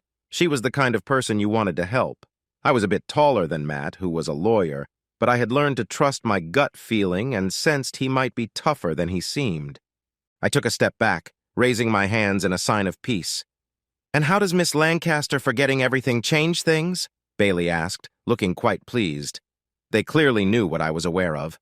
Wilson leaned back in his chair and said, "Hey, I'm just an outsider, but even I can answer that. Lancaster was a devoted Catholic, just like you, Mr. Bailey. The McCarthy's wedding took place in a Catholic church with Monsignor Gerald Alcott officiating. I doubt the head of a Catholic diocese usually does private weddings, so he must be close to the Lancaster family. I'm not Catholic, but I've seen some divorce cases in Catholic marriages. The church doesn't encourage divorce, but there are exceptions. They can grant annulments for various reasons. While they're not easy to get, they do happen. I would think that if Mrs. McCarthy explained her situation to the bishop, A brief marriage with no children, ending with her losing all memories from the past 3 years. Her request would at least be looked at. Maybe, Bailey agreed, still smiling, which made me uneasy. But gentlemen, even if you think my respected firm would use such tricky methods, what about the civil courts? Mr. McCarthy could argue his case there, and the teachings of the church didn't matter in that place. I noticed Bailey's smile, but felt uneasy about it. It seemed like Bailey wasn't used to losing, and I doubted he would say that his firm would do the right thing and give me what Lancaster had wanted me to have if Gutman came back into her life. Why do I get the feeling that you're not really concerned about my plans? I asked. You're sharp, Wilkes replied to his partner. Smart, too. Orion mentioned he was more clever than he looked. He seemed strong, but had the ability to grow oil ink even more in the future. Turns out he was right. Did you know this was a major investigation, Mr. McCarthy? A major investigation? I believe you know what I mean. We wanted to understand what you were aware of, what you had done, and what you might do next. It seemed that you would share more in a casual setting. We learned what we needed to know. Now that we don't need to keep investigating, we can have a real talk. So, let's talk. He motioned for Teller and Wilson to leave, saying, You guys won't be needed anymore. McCarthy, why don't you let them go? I don't think so. He stood up from his chair and walked over to the table, leaning casually against it. Okay, let's summarize. You think your wife is pretending to have forgetfulness after a bad car accident. You have a psychiatrist who agrees with you. We believe Miss Lancaster suffered genuine brain damage in a terrible event. No one, in our view, would go through such pain just to fake something, especially something she didn't need to fake. He pointed to Wilson. You hired a private investigator who found information that questions Miss Lancaster's version of the accident, but you can't prove much about what happened or how the local sheriff's department acted. You can show that she was in touch with Mr. Gutman while still married to you. But, putting feelings aside, legally, so what? Her relationship with Mr. Gutman is and was completely valid. People's feelings can change often. She's clearly not looking to get back together with you. She will do everything she can, and so will we, to ensure that you don't get the $10 million stated in the marriage agreement. He rubbed his bald head. Does that pretty much cover things? Yeah, mostly. Except you skipped over the main point, which is that I will receive that $10 million no matter what legal tricks you're planning to use against the prenuptial agreement. You'll fail. Bailey got up and approached me closely. For a man in his 60s, he was in pretty good shape. He looked back at his team and signaled for an older woman with dark hair who brought him a paper. Thank you, Marge. As she walked away, it was clear there was a history between them beyond just work. It showed that connections can last even into later years of life. He handed me the paper. As you'll see, this is an agreement to give up any claim to the $10 million in exchange for an immediate $250,000 payment. You can sign it now, Mr. McCarthy, and get the $250,000 today. Miss Lancaster can finalize her divorce within the month, and you both can go your separate ways. I couldn't help but smile. You really think I'm going to agree to that? Why would I do it? Because you don't have many choices. He moved to the center of the room, gesturing broadly. You joked at the start of this meeting about how you see yourself compared to General Custer at the Battle of the Little Big Horn. You were right. That is your situation. You are at a disadvantage and you aren't ready for the legal challenges coming your way. I know you feel you have the moral high ground, but that shows a lack of understanding. Courtroom results often favor the stronger side. Compared to Miss Lancaster, you are outmatched. You're really going to hurt my feelings if you keep this up. This is serious. We found out through legal means that your financial situation shows around $35,000 in your bank account and assets. You had nearly $75,000, but your costs for Dr. Teller's services are high, and Mr. Wilson has taken a large cut for his fees. Miss Lancaster, with her wealth and ownership of Oil Inc. CC, is valued at around $150 million. You don't have a lawyer. Meanwhile, there are at least 50 people working on Miss Lancaster's case. Though you have one investigator, we have 10 looking into your life and marriage. Being married to Miss Lancaster might lead you to think you could access some of her resources, but that's not true.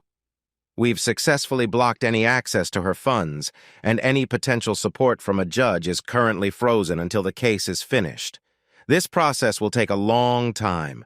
We will work hard on this case to seek annulment and end your marriage due to differences and lack of compatibility. The divorce will be complicated with many legal and personal issues, making it take a long time to sort out. Soon enough, you'll run out of money for investigators, experts, and any good legal help. You're going to face big losses, money, personal life, and maybe even legal trouble. I can't wait to see what awful things I've done to my innocent wife. I couldn't sit still. I moved around Bailey, and as Matt tried to stand up to stop me, I pushed him back down. I took the back of Deirdre's chair and turned her to look at me.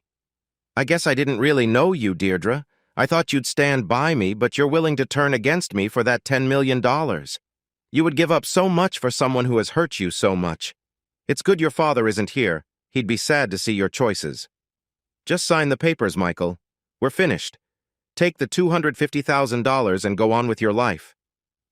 The problem, Michael, is that you've been influenced by TV shows about court cases, Wilkes said as he walked over to me. The courtroom isn't just about arguments. It's a complicated fight. While we don't see sword fights anymore, we still face battles, but now with words, papers, and proof. But it's still a fight, Bailey chimed in. Right or wrong won't matter. We can flood you with motions and loads of legal papers. We will wear you down. Someone like you won't know how to defend against all that. We will overwhelm you. Bailey stood behind Deirdre, resting his hands on her shoulders, where mine had just been. And that's not even the worst part, Michael. We won't play fair. This is a tough battle. Deirdre has accused you of hurting her on the very first night you were together. You took away her strength, and when she tried to oppose you, you caused her harm. We have statements from some of her friends who tried to help when they noticed what was going on. They ended up hurt. How could she defend herself against such aggression? Even after that first time, you kept using fear to control her, threatening her reputation. McCarthy, I suggest you think about your choices carefully. You have a chance to protect yourself from more trouble. He looked at the paper and then around the room at the serious faces. The air was thick with tension. And I promise you, Michael, the results of this could be more than just losing money, Wilkes added, his voice firm. Deirdre's eyes showed a mix of strength and hurt, showing how serious things were. Signing this doesn't mean you're accepting what's been said about you. It just means you're choosing a different path, one that could help you rebuild your life, Teller said softly. For a moment, the weight of his choices felt heavy as he thought about what lay ahead. Bailey and Wilkes needed to be cautious because lawyers could end up in serious trouble for such actions. Bailey smiled, seeming to find the thought of prison funny. Your friends aren't lawyers, Michael. Take advice from someone who is a lawyer with many years of experience. Not signing this will be a big mistake. I looked at the legal team he had gathered against me. They seemed powerful and ready to win, which made my nerves rise. So I was a bit surprised that I was smiling. Wilkes and Bailey exchanged worried looks, trying to understand my mood. Deirdre watched me closely, and I could tell she noticed something wasn't right. She didn't know the whole story, but she sensed that something significant was about to happen. She shifted nervously in her chair. Mr. Bailey, Mr. Wilkes, you are right. My friends are not lawyers, and I'm not a lawyer either. I don't have a lawyer helping me, but I do have someone helping me, kind of. He's working for free, which is great, but he knows you and is good at his job. Let me call him. I took out my cell phone and dialed #9. No words were needed. 30 seconds later, phones on several desks started ringing. Bailey and Wilkes got up from their chairs, looking alarmed. They heard a message repeated, Mr. Bailey, Mr. Wilkes, the police are downstairs. They are telling everyone to stay put. Mr. Stevens has been arrested. They are coming up. Bailey and Wilkes told their staff to settle down and hang up the phones. Bailey looked worried. I don't know what kind of game you're playing, McCarthy, but it's dangerous. I will deal with whatever lawyer you have coming here. I have supported Sheriff Knight for a long time. When I tell him about his officers' actions, there will be serious results. I then heard footsteps approaching down the hall. The door opened, and officers from the Jacksonville Sheriff's Office entered, followed by Mr. Harper Stevens, who had his hands restrained behind him, along with another tall officer. The last to enter was a short man who blended in, not drawing any attention, while others focused on the uniformed officers. Most people were watching the deputies, but Bailey, Wilkes, the older lawyer named Matt, and all the other lawyers were focused on the quiet civilian man. He didn't look like someone who would scare anyone. His clothes looked nice, but the white shirt was tight and had gaps between the buttons. His brown hair and dark stubble gave him a messy look, as if he hadn't had time to clean up.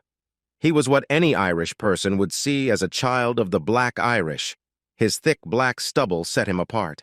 His name was William Maitland, the second prosecutor in the state attorney's office for the 3rd Judicial Circuit. And he was my secret advantage. "Maitland!" Bailey said in surprise. "What's happening here?" "Hello, Mort Wilkes. I could ask you the same thing." "What do you mean?" "I've never seen so many lawyers in one room unless it's a bar meeting with snacks. You almost didn't have enough staff downstairs to process everything. I had to leave a few officers there just to keep order." "Maitland, this is serious." "You're right, Mort. This is a serious situation." "A serious situation?" Wilkes repeated. "Come on, Wilkes. You need to be more involved to make this exciting. Just echoing my words won't help. You've always been one to seek attention, but this time it seems like you're in over your head." Maitland smiled as if he knew something important that no one else did. "Oh, Mort, I always thought you liked me." Bailey reached for the phone on the table. "Give me your boss's number, Maitland. If you're still with the state attorney's office tomorrow, I'd be shocked." "Mr. Edwards is in Tallahassee today and is busy, but I have his number, and you might want to call him." Bailey dialed the number. After a moment, he pressed a button and a voice came through. "I want this on speaker so everyone can hear." "Hello, I only have a minute. I'm about to go into a meeting." "Dallas, this is Mort Bailey." "Oh, hey, Mort. I hope this can wait until later. We need to talk now. Do you know what Maitland is doing in my office?" "No, but I know why he's there. He mentioned he got some concerning information about your firm. He was going to come to your office to clear things up." "He came into my office with police, secured my staff, and called this a raid. Since when do your people raid law offices?" "Maitland is a responsible person. He wouldn't be there if he didn't think there was a reason." "He walked into my office with police during an important meeting. I didn't expect this behavior from your team. I have supported your office since you first ran. I have praised your work among the bar. I have supported your campaigns over the years without asking for anything in return. I deserve better than this. You've been a friend and supporter, and I appreciate that, but I couldn't ignore what Maitland told me. I'm sure you'll be able to clarify things. Please work with Maitland. He will help you. Now they're calling me back in. I believe everything will work out, and we can have lunch next week when I'm back in town." A loud click broke the silence in the room. "Mort, it looks like your friend just put you in a tough spot, and I'm here to talk about it." Bailey and Wilkes slowly made their way back to their seats, looking a bit unsure. Bailey scanned the officers in the room. "You have the upper hand right now, Maitland, but that might change. Dallas Edwards will regret what he's done, and you may start to regret your choices even sooner. I have contacts in the bar, and the association in Tallahassee won't accept this behavior. Having Edwards on your side won't help you here. I'm ready to file complaints against you for misconduct, and you'd be lucky if that's all that happens. Maybe. But for now, let's discuss more urgent issues." He pulled up a chair next to Teller and sat down. He pointed at me. "Mr. McCarthy recently came to me with serious claims. He mentioned fraud with plans to steal $10 million, encouraging false testimonies and submitting fake legal papers, among other things. Mr. McCarthy, please share your recording." I couldn't help but smile slightly as I pressed play, even though it felt a bit silly. I looked at Wilson, but he didn't show any expression. It helps to have someone with experience on your side in a situation like this. "Deirdre, there's no need to worry. I know this is tough for you. You were married to him for 2 years, so it's normal to feel some guilt. But you're doing a good job. Stick to your story that you don't remember those 3 years. Dr. Fairfax has given a report backing you up and won't change it. We've made sure that the accident report concerning Gutman isn't a problem anymore, so there's nothing official linking him to it." "I can't help it, Uncle Mort. I feel terrible. It's hard enough to do this just to keep Michael from getting the $10 million. I've asked Julian to drop it. We don't need it, but he won't listen." Honestly, I think it's more about him disliking Michael because I'm married to him than the money. He just wants to make things hard for Michael. And even worse, I don't want to do the things you're planning. Accusing Michael falsely, stirring up trouble with my friends, making threats. It's not true, and you know that. It's already tough enough, but I'm not sending him to jail. We won't need to go that far. I don't intend to. But we had to prepare the accusations and have witnesses who will support the case and talk if needed. But it won't come to that. The reason we're doing this is to avoid court. Michael isn't foolish. When he sees the pressure we could apply, he'll agree to take $250,000 and walk away. I promise you, he'll give up. I turned off the recorder. That was a solid plan, Mort. It could have worked, Maitland said. But he's really stubborn and didn't give in. Bailey looked at the recorder on the table like it was someone he didn't want there. Are you serious, Maitland? I might not agree with all your methods, but I never thought you would be careless. An illegal recording of a private conversation? You're relying on that? It's against the law and it can't be used in court. I understand the law well, Mort. You're right. I can't use that recording in court. But remember Inciarano from 1985? Someone breaking the law doesn't have the same right to privacy. And you were definitely involved in things that are not above board when that conversation happened. Even if we can't use it as proof in court, we might find a way around it. Another thing about illegal recordings, if we aren't the ones doing them, is that they can help us find info that can be used legally. Maitland took out his phone and pressed a button. Bring in the doctor and the boyfriend. Both Bailey and Wilkes' eyes grew wide as Maitland's words settled in. Deirdre looked surprised. I knew she hadn't expected it to go this far. I wondered how much Bailey had to convince her to be here today. She had been trying to keep her distance from me since starting her role. A moment later, the door opened, and a tall, smart-looking man in a slightly rumpled suit, Dr. Mayfair, walked in, followed by a younger man in casual shorts and a t-shirt. A uniformed officer peeked inside, but Maitland waved him off. Maitland motioned for Dr. Mayfair to sit at the table, which was getting more crowded. Before he could point out where Gutman should go, my wife's companion had nearly bumped into one of the secretaries to take a seat next to Deirdre. They shared a look, and then he leaned in closer. I expected a supportive gesture, but instead, he surprised me with something entirely different. Some people glanced their way, but most looked away. Eventually, he broke the moment, leaving my wife looking a bit shaken. He looked me in the eyes and smiled, sending a clear message. My wife had caught his attention, and he made that clear. All right, he was quite good-looking, maybe even too good-looking. He had long hair and wore a noticeable diamond stud in his left ear. A few female attorneys and secretaries couldn't help but stare. If I was lucky, I might get a chance to ease the tension that had built up. Good afternoon, Dr. Mayfair, Maitland said. Having a bit of trouble with your outfit today? Mayfair, with his stylish long hair and dark glasses, looked polished but resembled an older version of the charming doctors from TV shows. To many, he appeared to be the friendly uncle you could trust. But today, he looked less put together. Like that relative who always shows up at family events looking messy, the one who asks for money but hardly pays it back. He definitely felt like the least liked person in the room. On the outside, he tried to look professional, but inside he seemed worried. His eyes darted nervously between Wilkes and Bailey. Mr. Bailey, Mr. Wilkes, I'm sorry, I didn't have a choice. They said I was going to jail. I had to talk. I had to tell them. I don't care what stories you told them, Mayfair, Bailey replied. We both know you gave an honest report without any pressure. Definitely without money from us. Whatever tricks Maitland used to scare you, if he made you sign something misleading, you're in serious trouble. The first thing any shady lawyer will tell you is that when you're in trouble, it's time to make up stories, Maitland said. And you do that very well. I'd almost think you were mixed up in something wrong. And pretending to be a nice guy? I always thought of myself as a good person. Keep playing your games, Maitland. You've managed to get one bad recording and one pressured statement. That's all you really have. I see it differently, but I guess I'm just in favor of the truth. Part of the issue you're facing is that you're a civil lawyer. You've never dealt with criminal law. From where I stand, holding you responsible won't be very hard. We can use the tape to persuade reluctant witnesses by showing them their own interests. The documents Dr. Mayfair signed are enough for us to get permission to search this office, look over all the files and call records, and investigate the police and medical staff involved. Bailey stood up, taking a moment to collect himself. You're too used to working with dishonest people, Maitland. If you don't have anything better, take your officers and leave, and please remove the handcuffs from Mr. Harper Stevens. Maitland turned to an officer nearby. Stu, if Mr. Bailey doesn't quiet down and sit down, please help him. Once Bailey sat back down, Maitland walked over to the silver-haired attorney, Matt.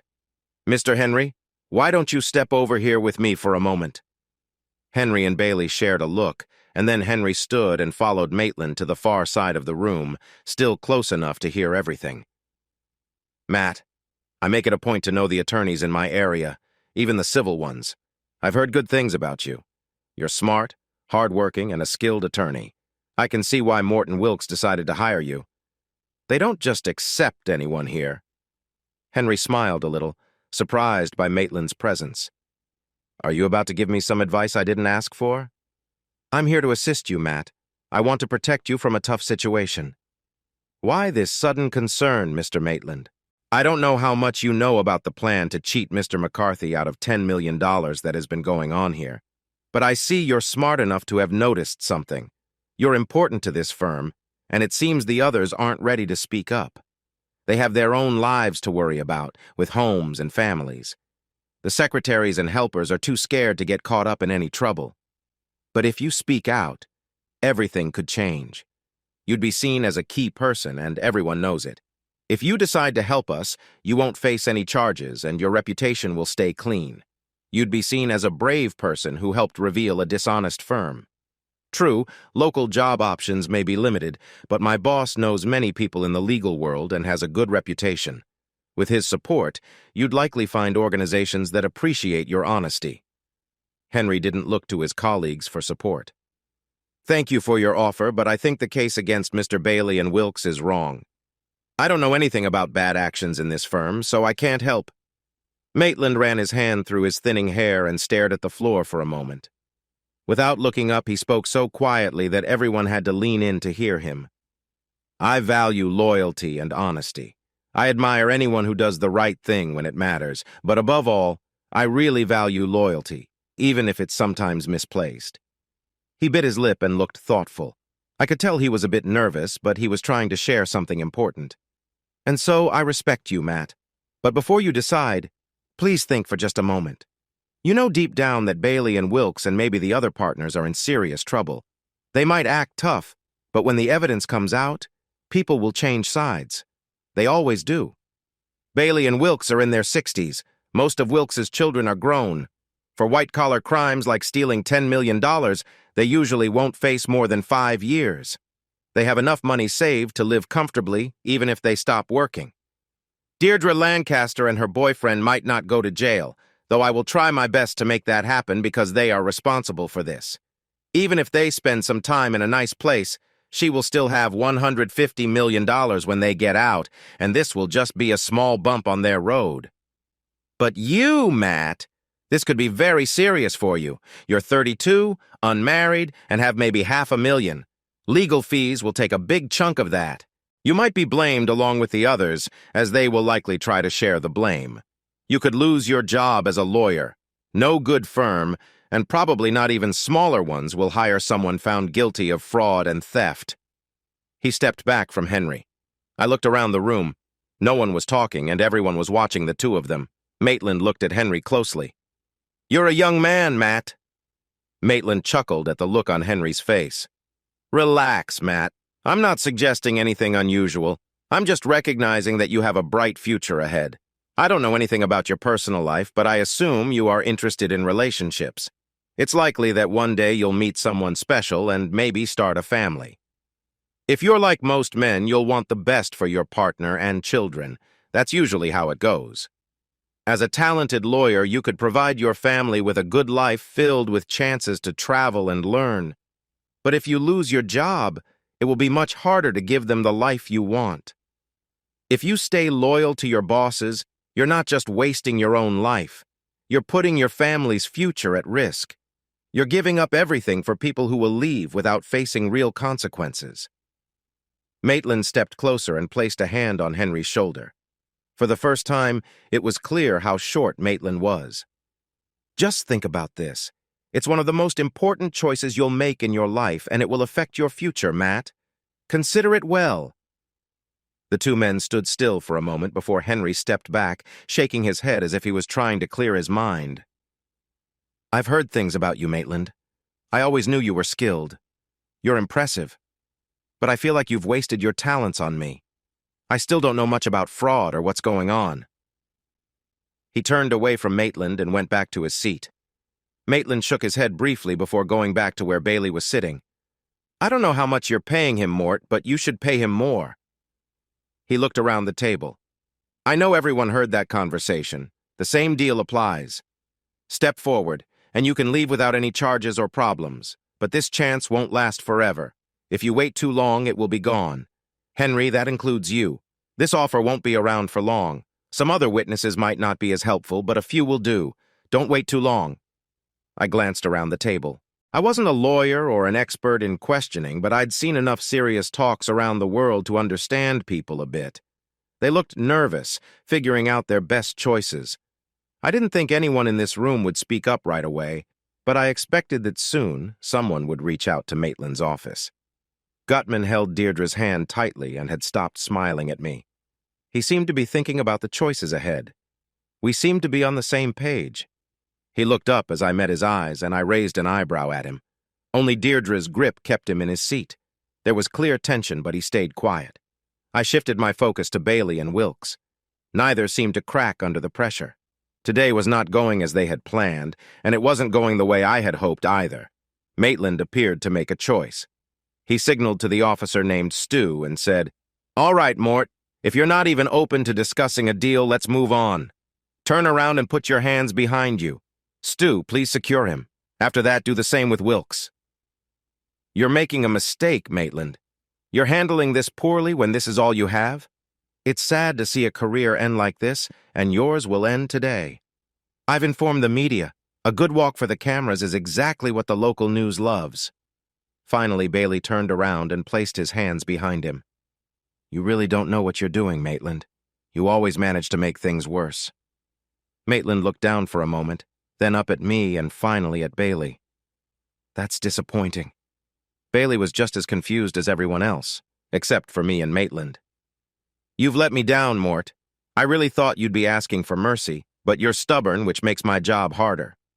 Maitland took a seat at the table on my side. Stu, everyone else can wait downstairs. Grab some coffee or something. We may still need to sort out some things. Grove, you can take Mr. Reeves downstairs, and if he calms down, you can take off his restraints, too. What is happening here? Before Maitland could respond, Harper Stevens pushed his hands further back. Mr. Bailey, can I please handle this? Some people think they are above everyone else. One trained person can manage several at once, any time. Grove turned to Maitland. Maitland, please give me a moment. The way some people behave is frustrating, I said. The only reason you're talking like this is because I'm tied up. Say that when I'm free to move, Grove responded.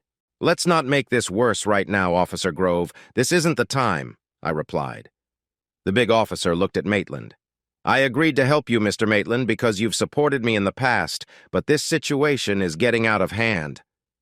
Let's keep things calm, Bailey, Maitland said. Why should I listen to you, Maitland? You're acting recklessly and you're pushing your authority too far. I don't understand what you're trying to do here, Bailey snapped back. It'll make sense soon enough. But if these two start fighting, someone's going to get hurt. If your officer attacks mine, I'll have no choice but to act, and no one wants that. And if my officer fights back, it won't end well either, Maitland explained. The men stared each other down. Finally, Harper Stevens broke the silence. There are stairs out back. If we go down that way, someone could have an accident. No serious injuries, no deliberate harm. First one down or knocked out, it's over. Agreed? Maitland asked. Let's get out of here. Is that okay with you? I said. We don't need your permission to leave, one of the men replied, and they both walked out talking like old friends. For a moment, everyone stood still, listening for any sound from outside. But there was only silence. Maitland, I ask again, what's going on here? Bailey demanded. It was all a bluff. You had your show, I had mine. Neither worked well, Maitland said with a shrug. I knew this was ridiculous. Your career is finished, Bailey scoffed. Not quite, Maitland replied. He turned to me. McCarthy, don't go through with this. I understand why you're doing it, but it's not worth it. We had spoken before. I hadn't been able to explain it then, and I knew I couldn't now. Maitland was a smart man, but he hadn't been through what I had. He would never truly understand. You're the luckiest person I know, Mort, Maitland said. You too, Wilkes. It was obvious they didn't understand what he meant. You might escape serious consequences all because the man you were trying to cheat still cares about his wife. Deirdre's glance struck me deeply, but Gutman's smug smile made me clench my fists as I fought the urge to confront him. So this is all just a bluff? You've got nothing? Wilkes asked. Don't celebrate just yet. We have Dr. Fairfax's statement and the documents to back it up. We also have court orders to stop any destruction of evidence. We'll have people on your staff testify. I've got everything I need to build a solid case. Convictions won't be hard to get. He turned and looked directly at me. The real problem here, Mr. McCarthy, is you. McCarthy looked at me with firmness, but I could see a bit of regret in his eyes. Before coming here, I'd learned some things about him. He had a good background, and his plain look made people overlook him. He wasn't someone to dismiss easily. I had been careful in my dealings with him, using him for my goals to ensure he wouldn't take advantage of me. While he had been on my side, he didn't seem happy with me right now. You've really messed things up, McCarthy. Why didn't you just report what was happening at this company and let the law handle it? They would have faced severe consequences, and you could have gotten justice for the betrayal, ultimately ending up with a good amount of money. Instead, he took the tape recorder from me and showed it to the others at the table. The recording played here today is just a copy. The copies we have aren't the original. McCarthy won't give us the original, which means any skilled defense lawyer will raise questions about it. Because of this, we can't use it in court, and it's likely Dr. Fairfax's testimony won't hold up, especially if he doesn't want to keep cooperating. Not only is the wiretap questionable, but we also can't prove it hasn't been changed in some way. Plus, we have a copy of an email he sent to a friend abroad a month ago. Maitland held up a piece of paper, though no one on the other side could read it. He began to read aloud. Griff, I wish I was with you in China right now. My life has turned upside down. I know that Deirdre is not being honest with me about someone from her past. She's made up a story to avoid talking to me and seems focused on ending our marriage. Most days I feel a mix of anger and sadness. But sometimes I think our marriage might have been doomed from the start. I wonder if I played a part in that. I've never told anyone this, but that night I helped her after a tough incident. I took her to a safe spot so we could talk and make sure she was okay. Yet in that moment I felt drawn to her. It made me question my feelings, and I started to sense a connection I didn't expect. Now, as we try to work on our marriage, I can't shake what happened at the beginning. I find myself wondering if a relationship built on mistakes and dishonesty can really thrive. Maitland looked at the paper, shook his head, and tossed it on the table. Now, I don't know if this message is true. Either McCarthy is confessing to serious issues, or he is trying to present himself in a very bad light. Presenting himself in a bad light? Bailey shouted, standing up quickly. Your so-called victim is lying, and you plan to use him against us? Do you see how confusing that sounds? I asked. It's not confusing, Maitland replied, glancing between me and Deirdre. It's sad. He told me his plan when he came to see me. He wanted to upset his wife and her lawyers enough that they would just give him $10 million so he could leave. But he didn't want to go too far. That's why he didn't want to give us the original tape. And he sent us an email.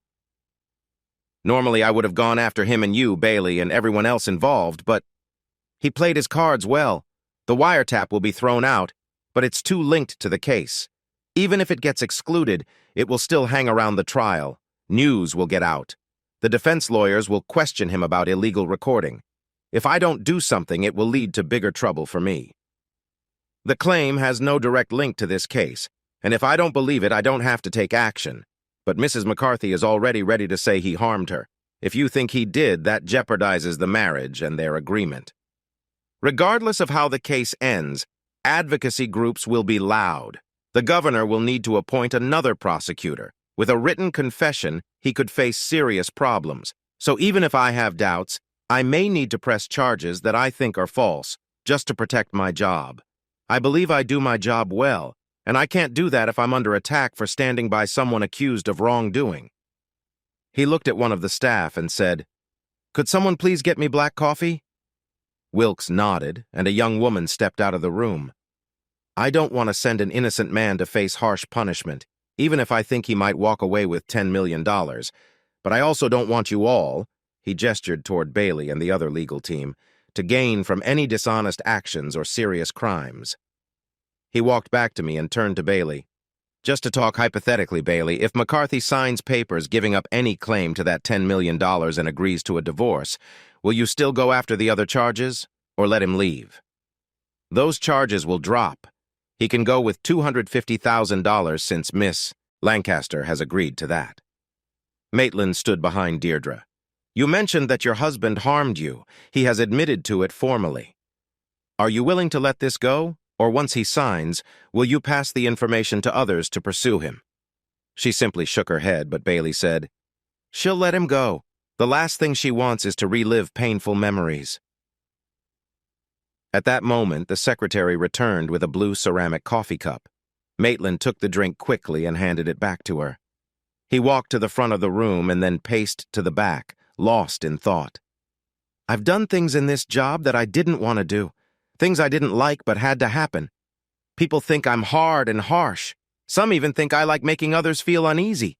Sometimes that's true, but only when it's deserved. This situation, Mort can be tough, but I understand his actions. Mort, you and Viviana have no children, right? After 40 years of marriage, you were Deirdre's godparents. You've spent a lot of time with her, especially after Orion passed. I believe you cared for her, not for money.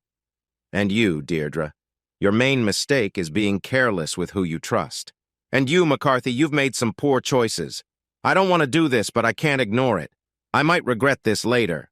He took out his phone and called someone. "Hi, can I talk to Mr. Edwards? It's urgent." "Dallas, it's me. Yes, I know he's your friend, but we can't back down. No, we didn't get a break. There's an 85 to 90% chance of a conviction, and this is a big case. There are dishonest lawyers, rich families, and fraud. It has it all." He paused, listening, then handed the phone to Bailey.